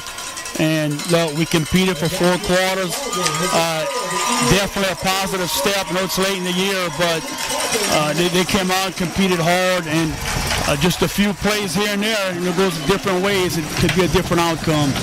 So I want to thank everybody for listening. We had a big audience tonight. I want to thank Mello and Todd and everybody truck on the sideline. For Coach Brian Colley, this is Casey Gisler signing off. E.D. White 28, South Lafourche 19. Sports Corner tomorrow at 7:30. We've got a lot to chirp about. Keep it on ESPN New Orleans. Good night, everybody. Number 1 cell.